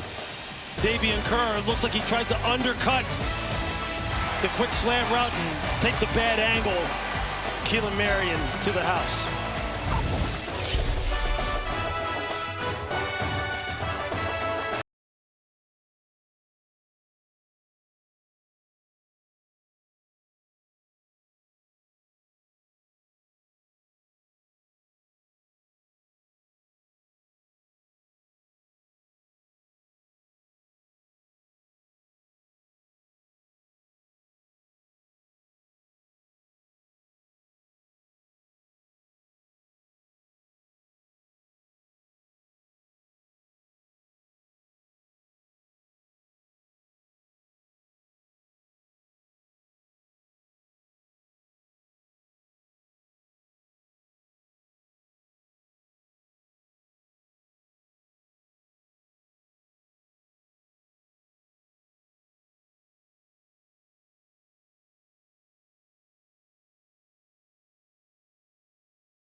so many momentum shifts in the ACC this season. Go back to week 3, 5, and 8, and you had upsets that shifted the balance of power. Even last Saturday, NC State takes down number 8 Georgia Tech, and of course SMU in double overtime.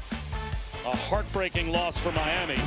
But it's been that way all year, Lewis, in this league. 5 upsets of teams ranked in the top 12 by unranked teams. No other conference has that many upsets. Yeah, look, and we benefited from it. We have covered a lot of upsets so far this year. It's one of the beautiful things about college football this season is the fact that all these teams, again, with the advent of the transfer portal, have the ability to improve their football teams very, very quickly. And it's made for a dramatic season in terms of the unexpected outcomes. It's just been a heck of a year. It really has been, and in particular in the ACC. Although the committee, they didn't seem that impressed with the work the ACC has done with those initial rankings, as this will be a touchback, but a quick strike touchdown pass from Carson Beck. First thing you're going to see here, look at the middle of the field here. That's wide open. It's a blitz zero type of situation. And as a defender, you better defend the middle of the field. Keelan Marion's just going to run a slant route, and you're going to see this defender, number 10, Davian Kerr, loses inside leverage on Keelan Marion. The linebacker, number 13, Gary Bryant, doesn't get over to help out as he kind of leaves his man coverage and tries to help out in the middle of the field. And it's just off to the races from there. Swing pass to Will Nixon. He picks up 8. Fran Brown not happy.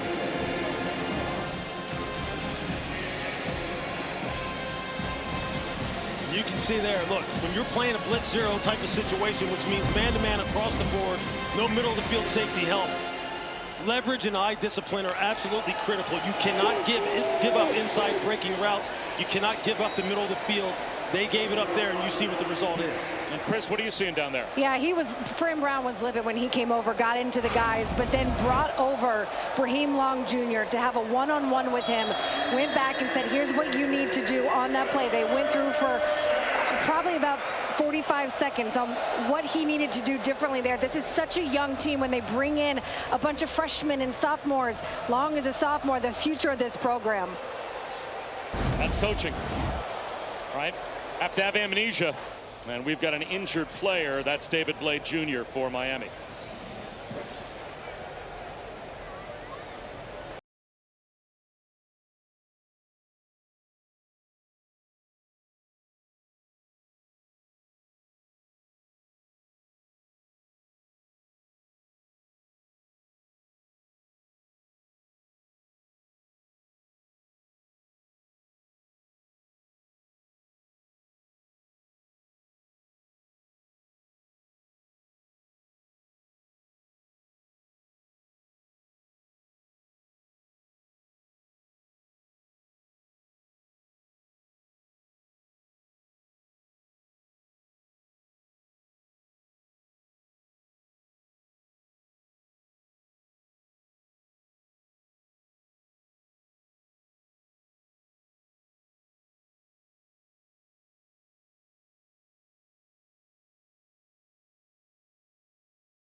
Welcome back to ESPN College Football, presented by Chili's.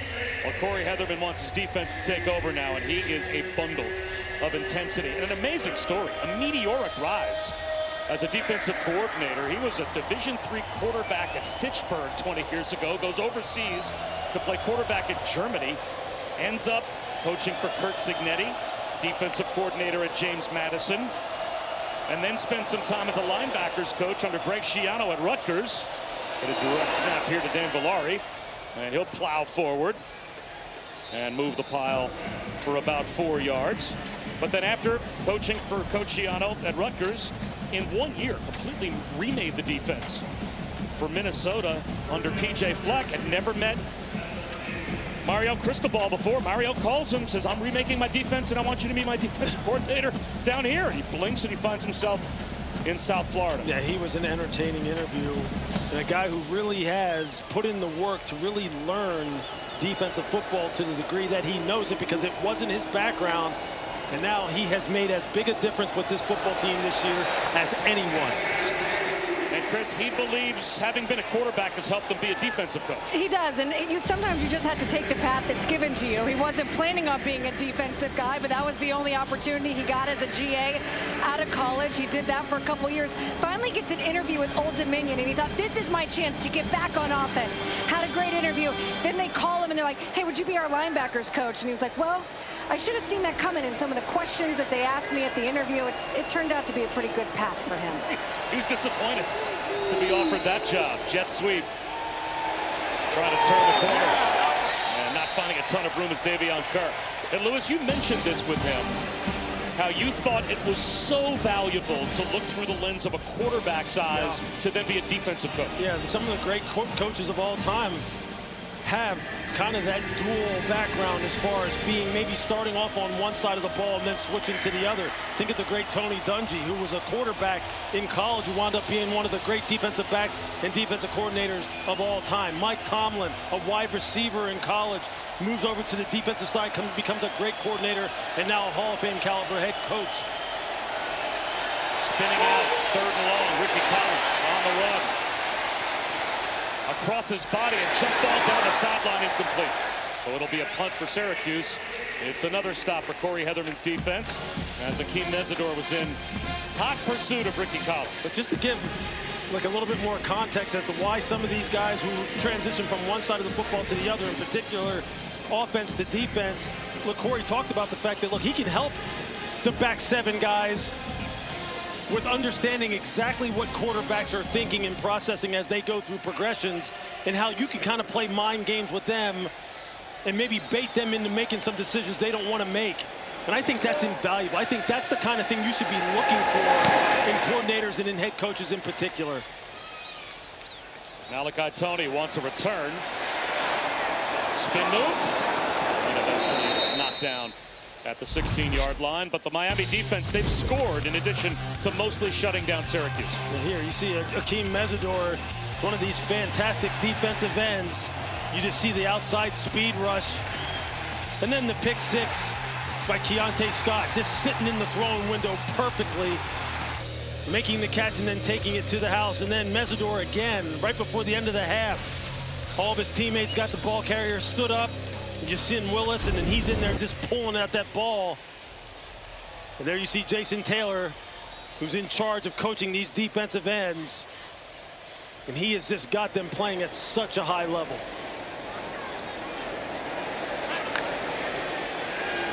Carson Beck starts this drive with a check down to Shamar Brown. And what does it say that the entire defensive coaching staff for Mario Cristobal changes except for that guy? He wanted Jason Taylor back. He told Corey Heatherman, I've got your defensive line coach for starters. Yeah, I mean, he's a great communicator. He's a great communicator. He really does develop great relationships with all these young men, the defensive ends in particular, but the defensive line as a whole. And Jason is totally invested. And he knows exactly what these young men need to hear, how to really give them tips to really help them out on the football field. Next down to Malachi Tony for a first down. They've had a hard time getting him touches, so just snap it to him. With Mario Cristobal, he made a great decision in bringing Jason on. Yeah. elevating him to defensive end coach and then keeping him here, like he is just going to have a fast track to whatever he wants, that being Jason Taylor. And quite honestly, this entire staff, I mean, this staff really is put together, and Corey Heatherman is one of the great stories, along a lot of great stories on this coaching staff.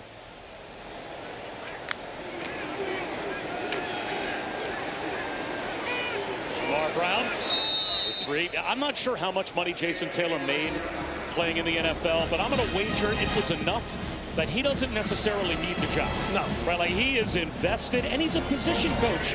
He's not even a coordinator, so he really is in the trenches with his guys. But you think he's on his way to maybe being a head coach someday? Yeah, absolutely, at some point in time. Obviously, there's steps you have to go through, and there's still a lot of his story yet to be written. But look, he expressed to me, you know, one of the 2 people who had maybe the greatest impact on his career, Jimmy Johnson, and then the great Nick Saban. He said Nick, when he came here to Miami, took his game to a whole nother level, which really led to his inclusion in the Pro Football Hall of Fame. And Jason's just a great dude. I could have talked to him for hours. You said you had a long conversation with him and a long conversation with Ruben Bain as well. Yeah, Ruben Bain's a stud. I mean, they've just got guys on this football team who really love football. And Ruben is one of those guys who was one of the first guys in here. He's one of the last guys out. He takes the young guys under his wing now and tries to mentor them. They've just got a great group, and they're going to miss. They are really going to miss Bain and Mesidor when they leave. An injured player over on the Miami sideline. Looks like Deuce Chestnut slow to get up. That's the cause for the stoppage, as right now Ruben Bain Jr., according to Mel Kiper Jr., the number 10 overall prospect in the draft. Cam Robinson, star linebacker for UVA, getting set to take on Wake Forest as soon as we're done on ESPN, as Virginia right now is the odds-on favorite from the ACC to represent the league in the college football playoff. Odd, they've got a loss to NC State, but it was a non-conference loss because they agreed to play a home-and-home, knowing they weren't going to meet each other in conference play for a couple of years. So that's the only loss so far this year for Virginia. One of the most thrilling games we did was that Friday night win against Florida State. And around, Malachi Tony puts his foot in the ground and accelerates. Another first down. He just looks like he's having fun. Like he's just playing the game with the kid's mentality. And you just see how electric he is. The vision, the stop and start, the acceleration. He's got tremendous play strength, despite only being just about 188 pounds. Shannon Dawson knows that he's got a special player. And he told us a great story about how it was kind of like really solidified to him by one of his former players about how great Malachi Tony could possibly be. Play action, and there's the tight end, Elijah Lofton. Now, all of a sudden, right, he's at his house. A FaceTime call comes up, but it was from an unknown number. Who is this? And Shannon Dawson looks down. Coach, answer the call. You'll be happy. He does. And it's Tavon Austin, his old wide receiver from West Virginia. And what did the conversation turn to? And really, Malachi Tony. Yeah, Tavon Austin just said, hey, look, is number 10 really that dude? Is he that guy? Because he said, look, he reminds Tavon Austin of himself, and Tavon was one of the very best in terms of that smaller stature, just electric playmaking ability. And he said, hey, I may need to get to Miami to see this guy in person. And he said once he knew Tavon Austin believed, he knew that, hey, we got something really special here. Tavon Austin says to Shannon Dawson, is he that dude? And Shannon Dawson says, yeah, he's that dude. Tavon Austin says, Coach, is he that dude the way I was that dude? Yeah. Yes, Tavon. He's about as close as I might have been around to you. And anybody that saw Tavon Austin play knows what a compliment that is. No doubt. Because he was that dude. It's fun when you see great players recognize other great players, and Malachi Tony has a heck of a career ahead of him.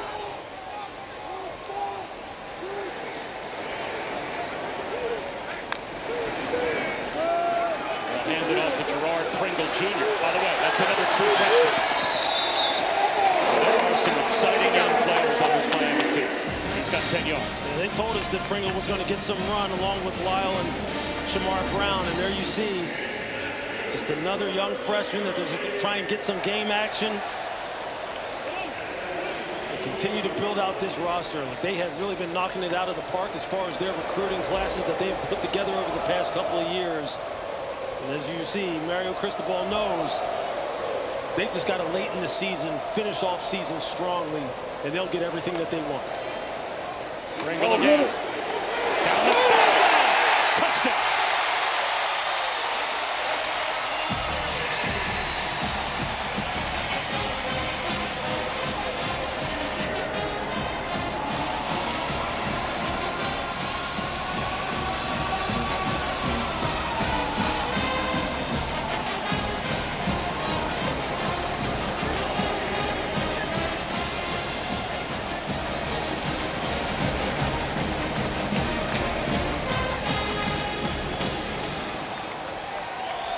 Good old-fashioned power football, gap scheme football, triple pullers around the edge.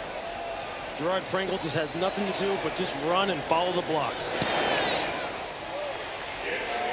Midway through the second quarter, this game was scoreless. All Miami since. You're going to see it here. You're going to get pull, CC Mawanoa pull. And here comes Pringle around the edge. I mean, it's just a lot of yellow lines. Just like a freight train, he just needs to follow it around the corner, and there you see. They never secure the edge. That being Syracuse's defense, that's just an easy read. Here you got about 900 pounds coming at you. If you're a perimeter player, if you're Devin Grant for Syracuse, you have no shot when that train starts going downhill.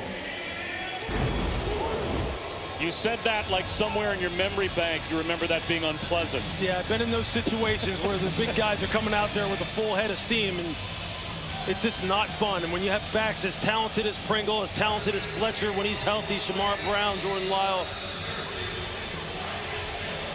this is the standard that Mario Cristobal is talking about. Power football, opportunistic passing, efficient passing game, suffocating defense, dominated by the front seven. This is what he expects out of this football team. Now they're starting to crank it up. And they will not take their foot off the gas pedal. They have to. They need to win these last 4 games as impressively as possible. Coming up tonight, 7:30 Eastern on ABC and the all-new ESPN app. LSU without Brian Kelly. Been a tough year for the Bayou Bengals, but it's a rivalry game against Alabama. And you never know. A lot of motivation certainly for LSU to try and get a statement win against Alabama, as right now Bama and A&M atop the SEC in our playoff predictor odds to make the 12-team playoff.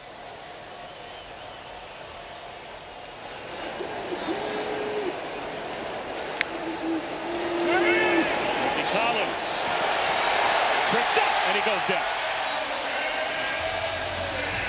Another sack.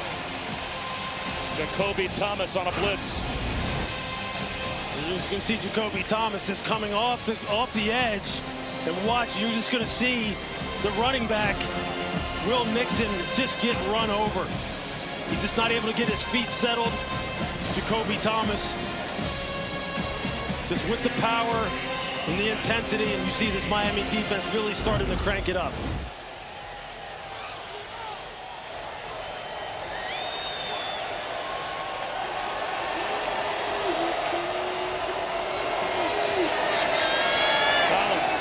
Fires one up the seam, but it's behind his intended receiver. Did it hit the ground?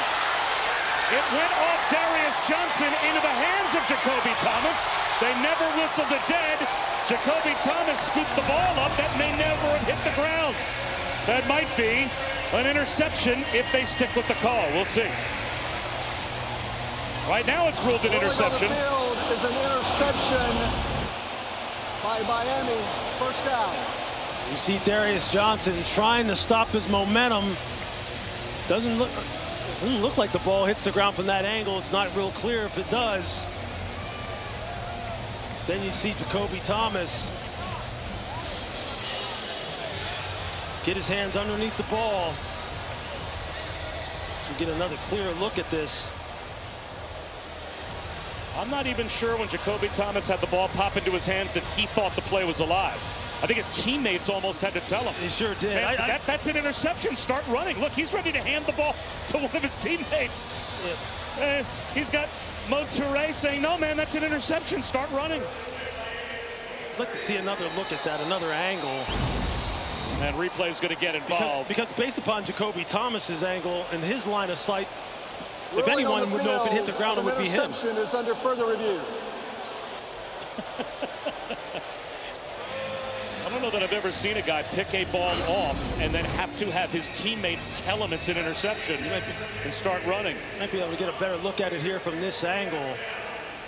Maybe the nose of the ball touches the ground there. Yeah, it looks like it does. The way in which it bounces up in the air, you would think maybe it hit the ground. And I think that's what Jacoby Thomas was looking at as well. And that's why he stopped and didn't try to return this football initially.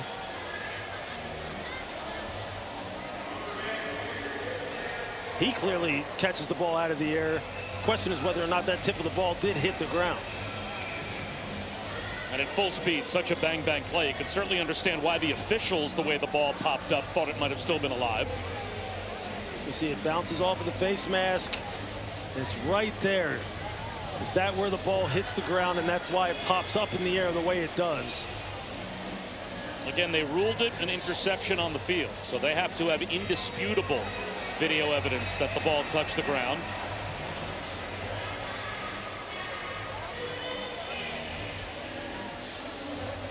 We'll zoom in as close as we possibly can to see if we can give you the evidence necessary. It's hard to get a look at it from this angle. It did even just before Darius Johnson hit the turf. It looked like you might be able to see the nose of the ball on the ground on that shot. Again, judging by Jacoby Thomas's initial reaction, I think he thought it hit the ground as well, which is why he just stood there. If he was an official, he probably would have whistled it incomplete. Yeah, no question. That was funny. And Mo Toure comes over and has to point to him to keep the play alive and return it. Here's the call. After further review, the ruling on the field is upheld. First down. So that's it. There you go. They did not have enough evidence to say that the ball definitively hit the turf, and it wasn't the hand of Darius Johnson that knocked it up in the air. So they stay with the call on the field, and it turns out to be a surprise Jacoby Thomas interception, one play after the sack. That's why you're always coached to finish plays out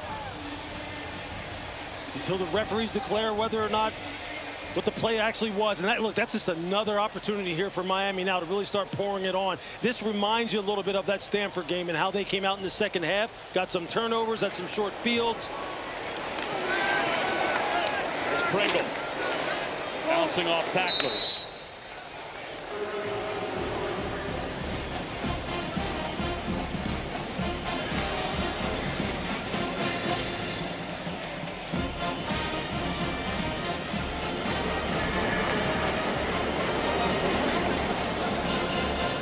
Miami, it's all about efficiency at this point. Taking care of the football, executing your assignments up front, catching the football when it comes to you, no drop passes, no tips. Carson Beck making good decisions. Up the middle, it's Shamar Brown in the red zone. And that'll take us inside of 40 seconds to go in the third. See there how he's really started to settle in here. Started 7 of 12 ever since, 7 for 7, 163 yards and a TD. He is a streaky player. When he is dialed in and the reads are clean and his footwork is clean, he can throw the football and spin it as well as anybody in the country.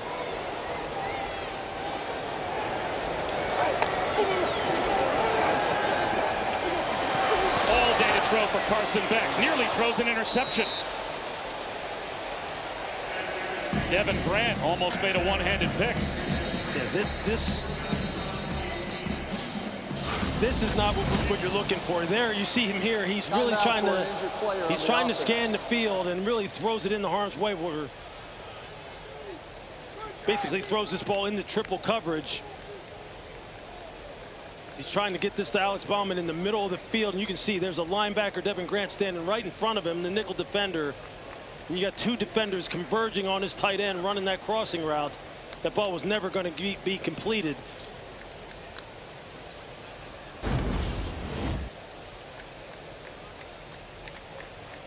Alex Bauman down on the field.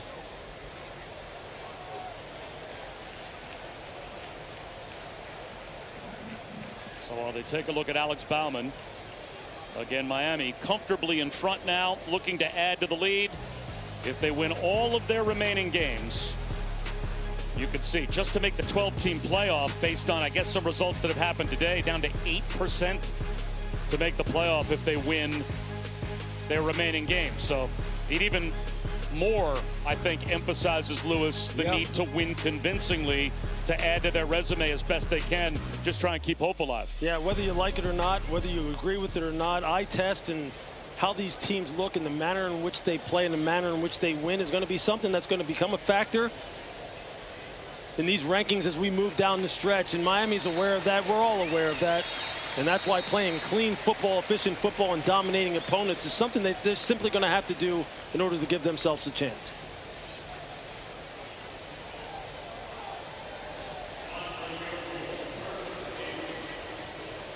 So on 4th down, they'll try and add to the lead with a field goal here as they'll bring Carter Davis out for what should be the final play of the 3rd quarter.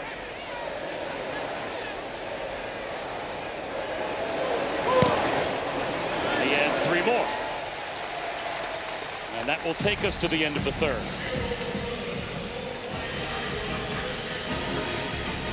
End of the 4th quarter with Miami back on top by 4 touchdowns.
Welcome back. Joined with Miami head coach Mario Cristobal. Coach, your offense finding that explosiveness. What has changed for that unit over the last quarter and a half? Yeah, I think, at the end of the first half, we started finding our rhythm a little bit. We started doing a better job versus some of they're mixing up zone and man really well, and our quarterback's finally figuring them out a little bit. And we're starting to hit some of these outside and inside run combinations that we put together, so we're starting to get in rhythm. Thank you, Coach. Thank you. I'll say 31-3. And this is the type of win that we said at the start, Lewis, that Miami needed to put together, and they've got 15 more minutes. I would imagine they'll try and add to this lead. No question about it. Look, they'll keep their foot on the pedal. Defensively, they'll keep ratcheting up the pressure on Ricky Collins and trying to play as high quality of football as they possibly can. Another touchback on the kickoff.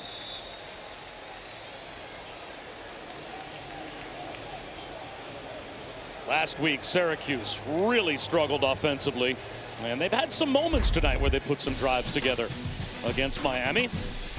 Wake Forest and Virginia coming up next here on ESPN. Damon Claiborne averaging 6 yards per carry, top 4 in the ACC, and they will look to try and knock the only conference unbeaten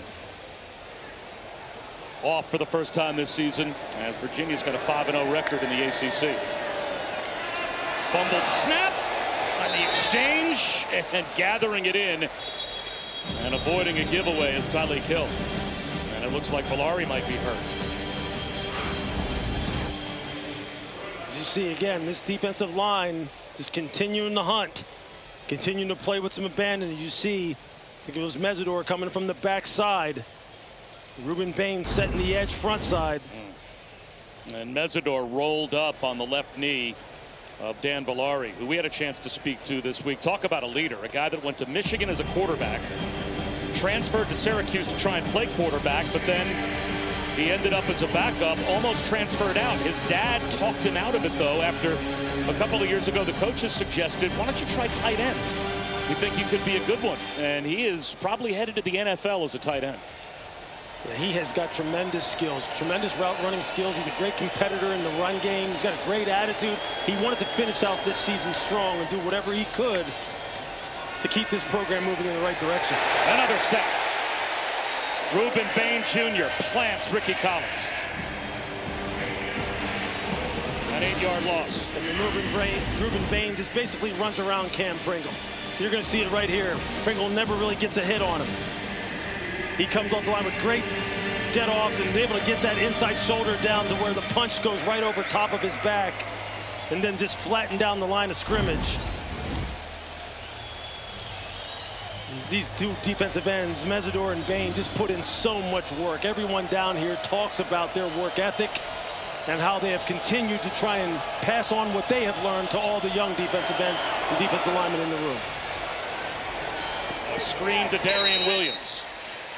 And it'll be 4th and long. I think Corey Heatherman talked about the fact that Akeem Mesidor in the offseason was really one of the guys who spearheaded the kind of ascension of this defensive group with his leadership and the standard by which he thought that this defense needed to play.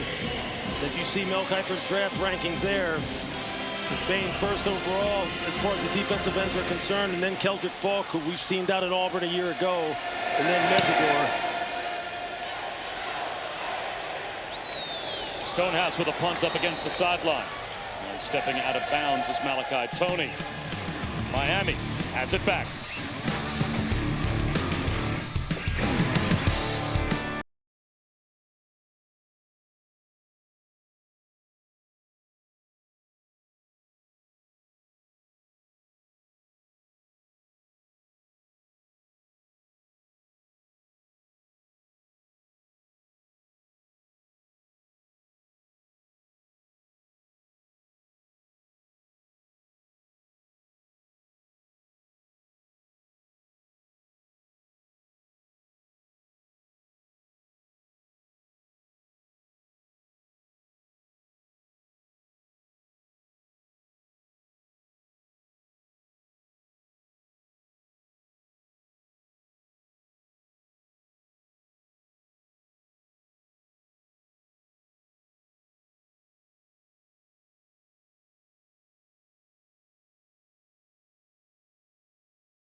ACC championship game.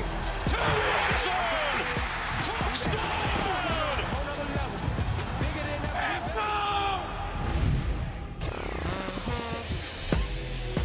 Well, one thing we know for sure, the winner of that game is going to the college football playoff. Who will play in the ACC championship game? That certainly remains to be seen. Virginia right now in the driver's seat atop the league, but they've got 5 one-loss teams, Lewis, in their rearview mirror, and a lot can happen, as we know, in college football over a 4-week span. No question about it. No question. It's going to come down to the wire. Every game matters here. We are in playoff mode right now. Well, Miami is certainly there as Pringle gets taken down near the line of scrimmage. Tackle made by Singleton.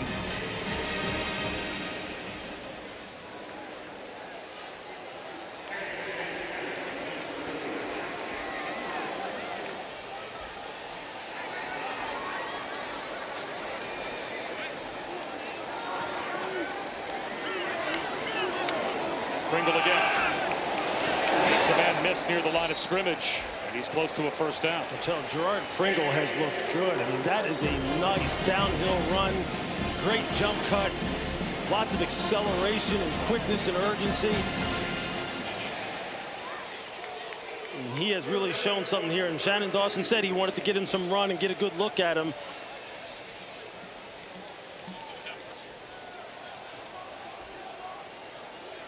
Third down and 2 as we approach 3 minutes gone by in the fourth quarter. They'll run it again, and it's a first down spin move. Nicely done by Shamar Brown. Well, the reason Miami's trying to add style points to these wins is because they were ranked 18th in the initial college football playoff rankings. Now, interesting, Lewis, because the team they beat opening weekend was ranked 10th. Was that eye-opening to you at all, that Notre Dame would be 8 spots ahead of a team they lost to? Yeah, it really was. And I think it was eye-opening to the Miami coaching staff as well. And that's why now, look, the only thing they can do now is really to try and pour it on here late in the season and have some convincing wins to where now people really have to go back into those meeting rooms and really think about how they're going to ultimately stack these teams. Carson Beck swings one to the sideline, and juking his way for about 3 yards is Shamar Brown. Chris. Yeah, Bob, it's easy for us to look between the two because of the head-to-head with Notre Dame and Miami. But because they're 8 spots different, the committee would not look at those two on the screen at the same time. I've been through the selection process, the mock a couple times, and they only can compare 3 teams at a time. So if it was 10 and 12, you could put 2 teams on the board in their resume and the comparisons between the two. But you don't when it's all the way from 10 to 18. Backwards pass to Tony, and he is drilled. True freshman on true freshman as Demetrius Sanders Jr. came up to make the stop. And that is interesting. Although, Lewis, at some point, the conversation has to be between Miami and Notre Dame. If they had a head-to-head matchup and Notre Dame lost in that game, I mean, you have to think that that conversation happens in the room at some point. No question. At some point, I'm sure it does. I'm sure it does. Look, look, it's a tough job that the committee has right now to really ultimately find who are the 12 best teams to put into this playoff bracket and let them go at it to determine a national champion. And there's a lot yet to be said about how this is all going to look. Breaking a tackle is Brown. And he gets out close to the 38-yard line. Well short. That'll be 4th down. And for the first time in a while, Miami will send the punt crew back.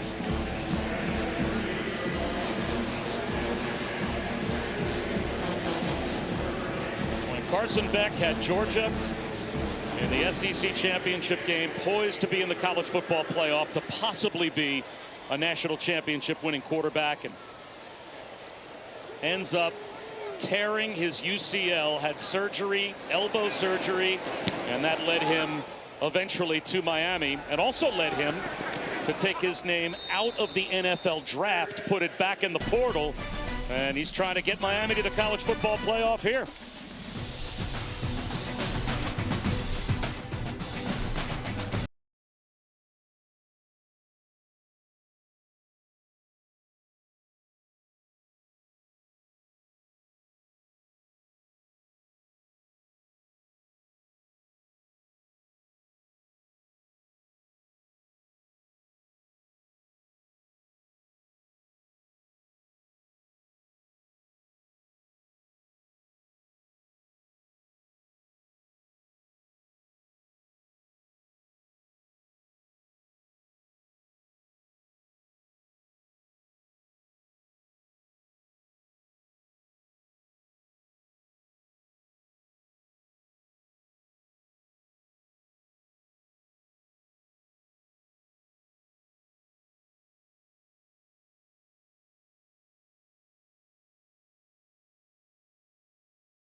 ESPN College Football is presented by Chili's 3 for Me, the best $10.99 you can eat.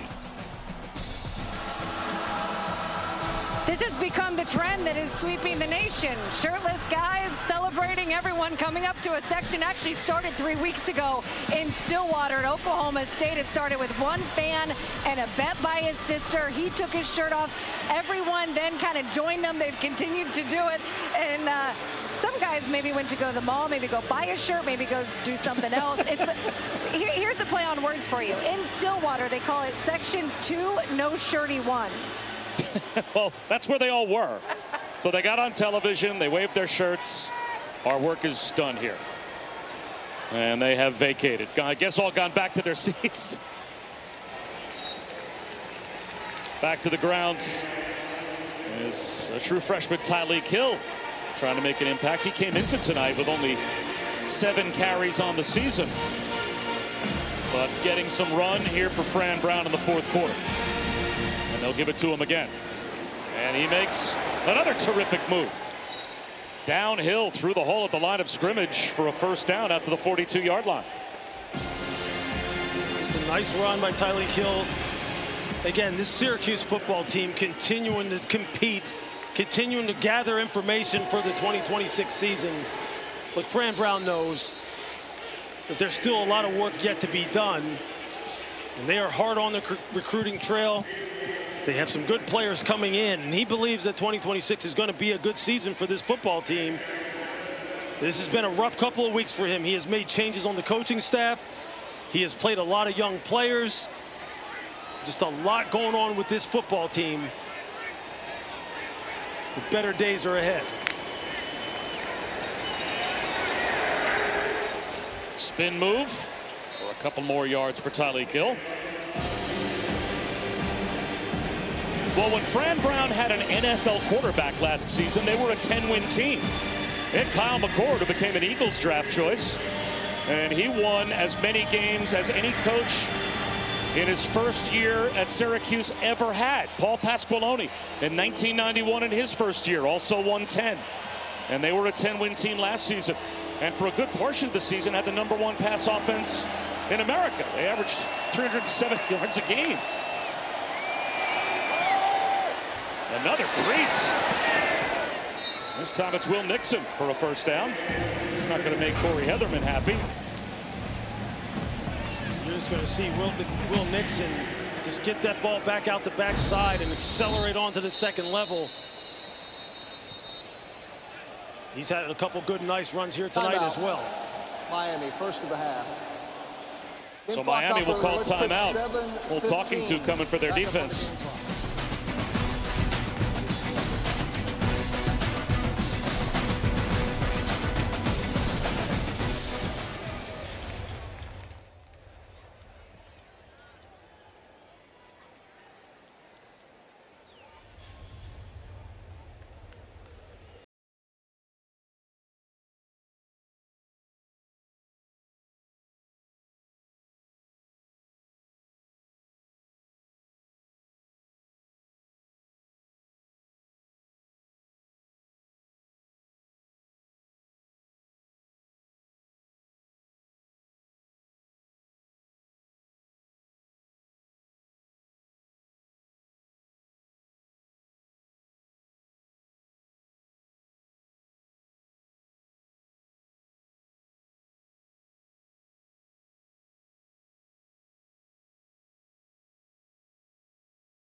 Miami needs to run the table.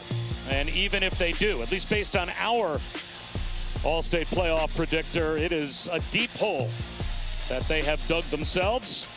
Another win for SMU has significantly changed the odds of Miami making the 12-team playoff, even if they run the table. But all you can do, Lewis, is win impressively, and try and keep hope alive. Yeah, just control what you can control, right? I mean, that's what Mario Cristobal knows that they're up against. And just playing to their standard is what he emphasizes with this program day in and day out. And as you can see, there's no let up. They are still flying to the football.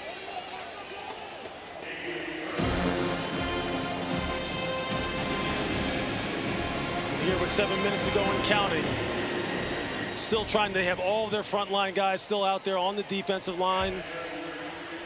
I think Jason Taylor wants to see better out of his defensive line than what he's seen on this drive, as they have been creased multiple times in the run game by Syracuse. Bradley Gill gets another chance, and this time the door is shut, and shut quickly. Nice play by the defensive tackle, Justin Scott. Just beating the center, Joe Cruz, immediately at the snap. Getting the TFL.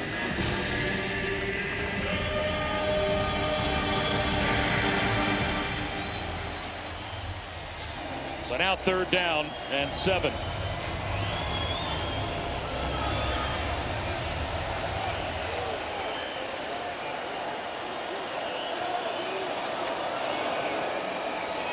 Ricky Collins well behind his intended receiver, Jonte Cook. So now it's 4th down and 7. And there was some pressure applied.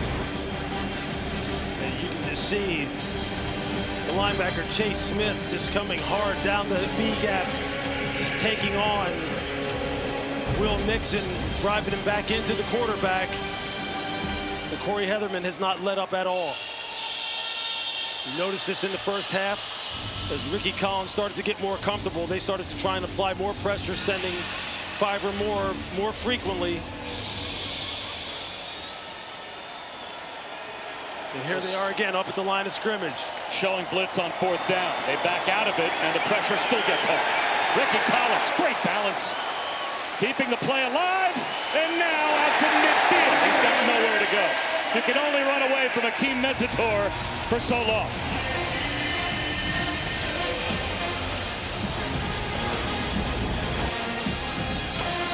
Just see the pressure. You're going to get drop out, and then pressure off the edges. Just trying to deceive the offensive line, trying to attack the protections. Ultimately, still just rushing with 4, so it's a simulated pressure. You're just trying to make this offensive line figure out where the pressure is going to come from. As you see defensive end coach Jason Taylor, this is what defensive linemen feast off of. This is what they live for. These situations where they know you got a quarterback in a must-throw situation. And then you see 6 sacks, 10 TFLs, and a forced fumble, 2 interceptions. You can't really ask for much more than that. And one of those a pick 6 from Keontae Scott. By Tony. Well, check that. That's Gerard Pringle, and it's another chunk run. And here you see this defensive line. They have gradually tuned it up all day long. Here, Bain with the chop. And then just bending the edge. Akeem Mesidor here. Look at the hand use. Try and swat the hands down and then throw the rip move and close down the line of scrimmage. Then here it's just Bain just relying on his get off, his pad level, and his ability to flatten down the line of scrimmage then and close on the quarterback. Blitz from Syracuse. Carson Beck throws it behind JoJo Trader, and he reaches back, makes a good catch. 5 minutes to go. This has been an absolute pass rushing clinic with all the different moves you see these young men utilizing.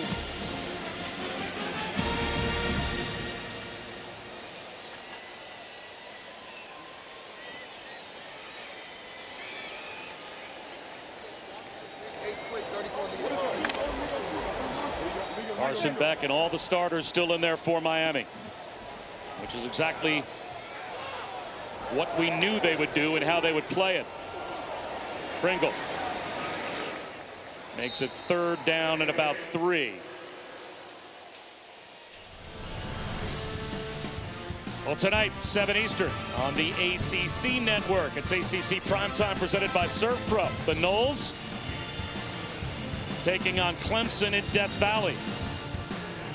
Hard to believe this game, based on where we were at the start of the season, wasn't going to be the game you'd circle on the ACC calendar for the year, but it's been a tough year overall for Clemson and tough of late for Florida State. It's been just that kind of season, though, Bob. I mean, again, the unpredictability of this 2025 college season has just been unbelievable. It's something like I've never seen before. Carson Beck to Keelan Marion.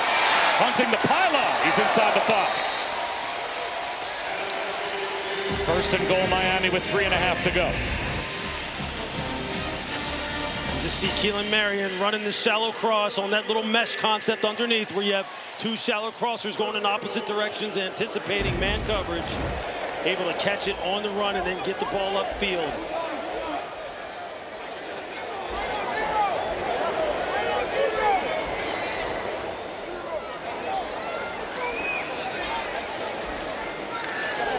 Play clock down to 10.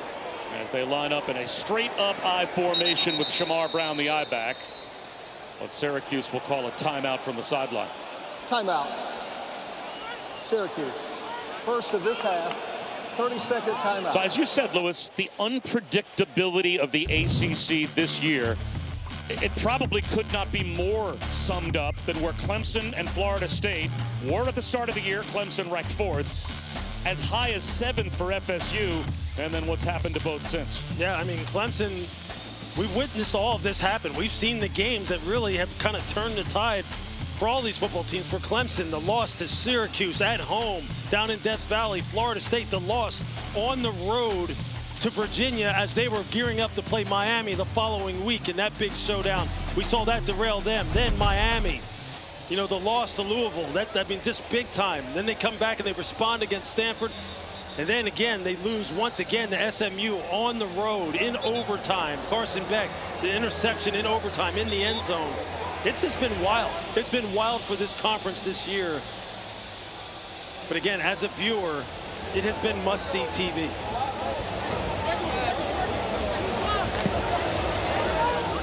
So after the Syracuse timeout, and they're still trying to run players off the field and get lined up.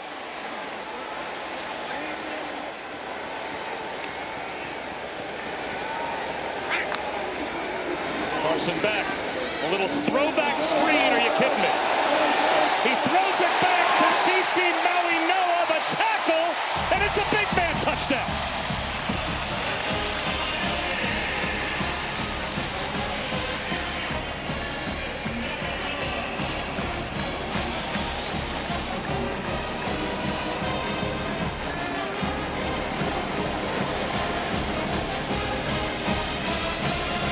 How good is this? Shannon Dawson just reaching into his bag of tricks to get his All-American and surefire first-round offensive tackle, a touchdown.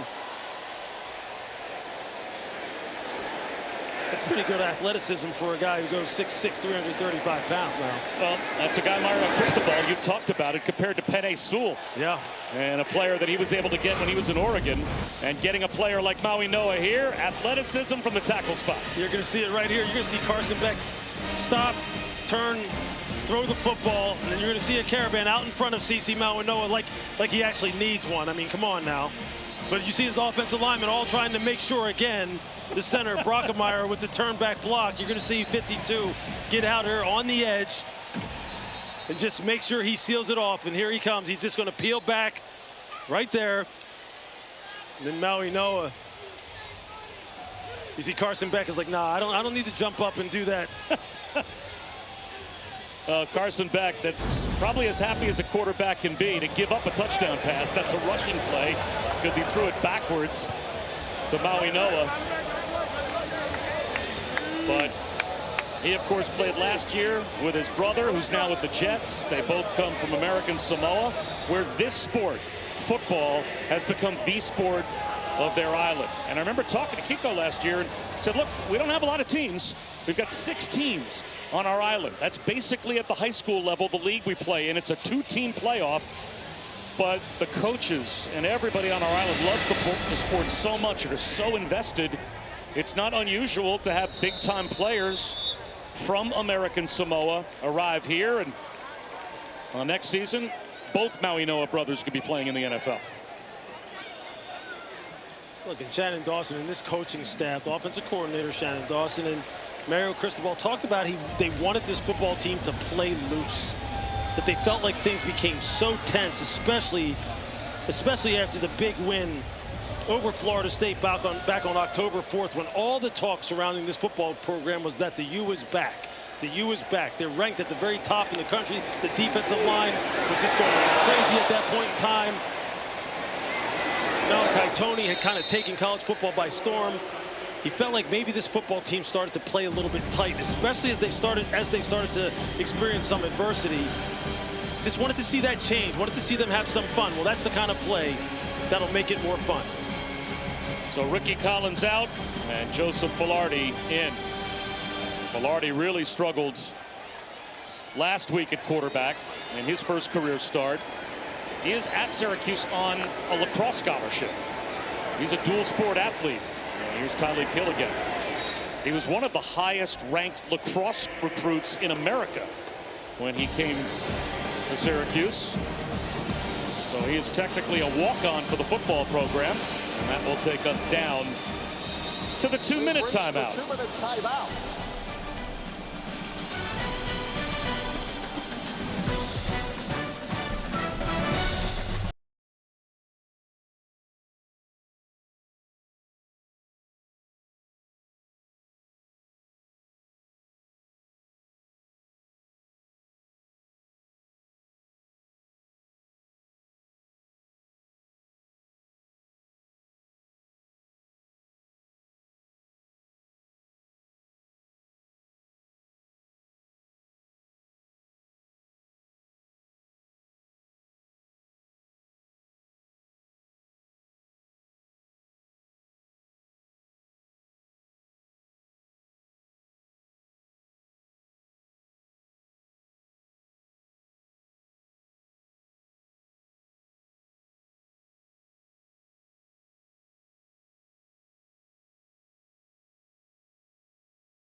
Well, Louis Riddick, let's take a look at your keys to victory and how they've played out. Yeah, eliminate the penalties and dominate on the ground. Only 2 offensive penalties, which is an improvement.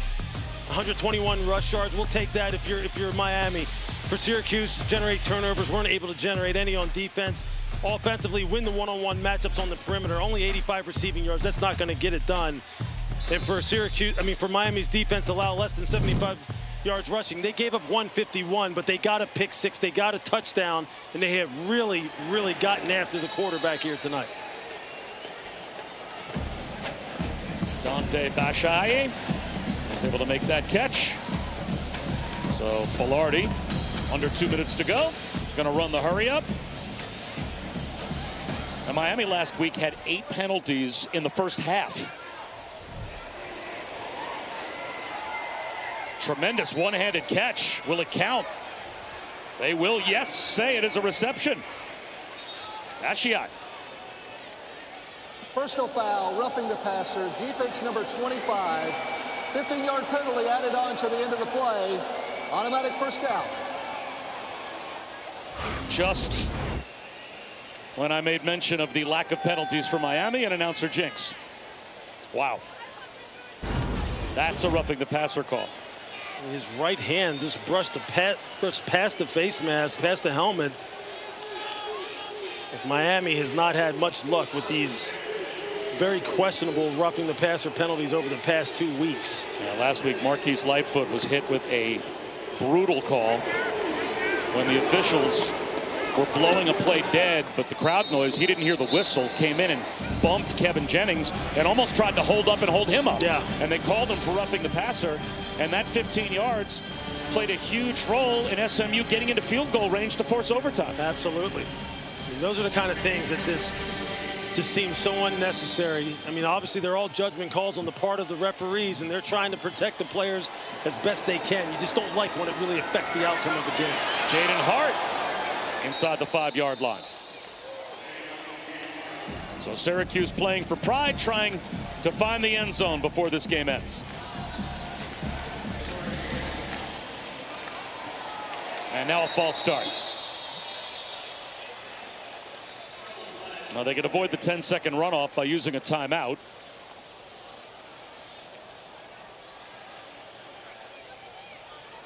But that'll back them up 5 yards.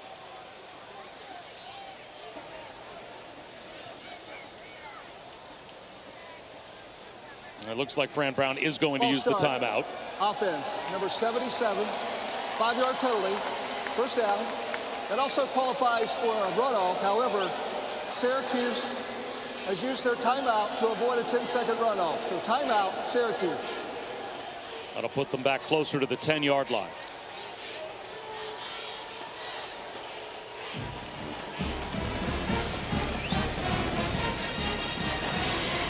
That is their second charge timeout of this half. 30 seconds. Again, as soon as we're done here on ESPN, moments away, Virginia will try and stay undefeated in the ACC. They're a one-loss team, losing to NC State earlier this season, but that was not officially a conference game. So Chris Barnes has had a tremendous year for the Demon Deacons. They'll try and end the unbeaten record, at least so far this year in the ACC for UVA. It's been a great year for the Hoos. And they really have manufactured some wins. They've won some close games. So after the Syracuse timeout, Filardi gets sandwiched right at the mesh point. He gets buried. Dylan Day right in his face.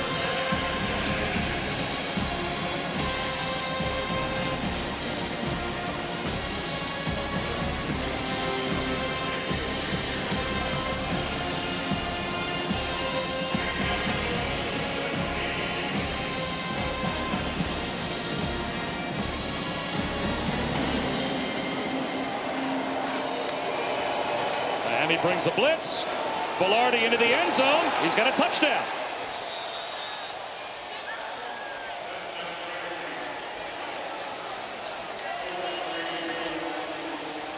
Washington Baker, the tight end. is able to run right up the seam for a score. No one carries Baker up the seam. Just an easy throw and catch here. As you see, a lot of the backups, a lot of young players in the game for the Miami Hurricanes. This is where you start having maybe some communication breakdowns, guys who haven't been out there in live game action, who haven't gotten a lot of reps. Sometimes the communication starts to break down, especially down here in the red area, which is an area of the field we talk about a lot. That's the first career touchdown pass for Filardi, the dual sport athlete. So he struggled last week. Feel good for a young man, a true freshman, to go in there, throw a touchdown pass.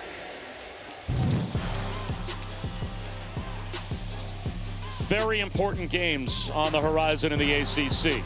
Not the least of which is coming up next. Wake Forest taking on Virginia, then Clemson and Louisville. That's the Friday night game. Next Saturday, a road test for Virginia if they can stay unbeaten. Number 22 is against now number Duke. 85. And then as we move through November, you know, your Pittsburgh team's going to have a lot to say about who either wins the league or who goes to the college football playoff. Yeah, they are definitely sitting in a spoiler role. They have some big time games coming up, you know, starting next week. Yeah. Against Notre Dame. Yeah, the Notre Dame game, obviously not officially a conference game, doesn't even show up here, but that one's as big as any. Absolutely. So it's just, they put together a heck of a season themselves. It's just going to be more and more exciting as we move down the stretch here.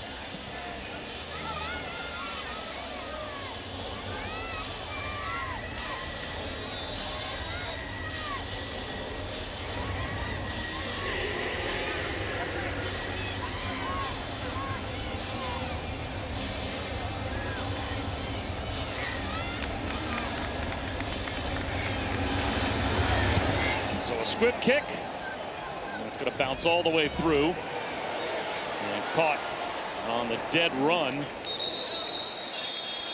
with a flag down.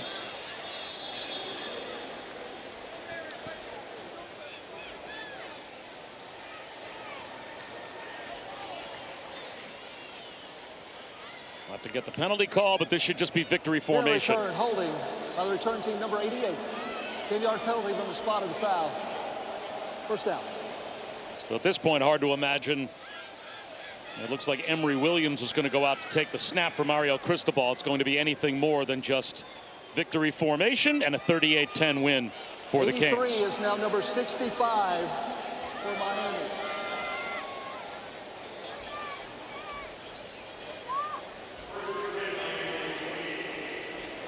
Looks like Chris Wheatley-Humphrey, who just returned that kick, is going to be next to Emory Williams, and he'll get a chance to carry the ball on what should be the final play.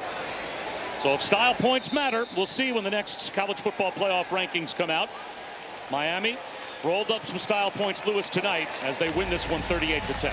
Yeah, they played about as well as they could possibly play, although they left some, obviously, some better plays on the field that maybe they could have made.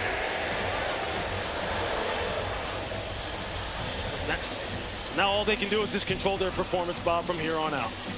38-10 is your final. Wake Forest and Virginia are coming up next. For Lewis Riddick and Chris Budden, I'm Bob Wischusen. Thanks so much for watching. So long from Miami. We're going to head back to the studio now with E.J. Manuel and Joey Galloway. Let's check in again with Matt Barry.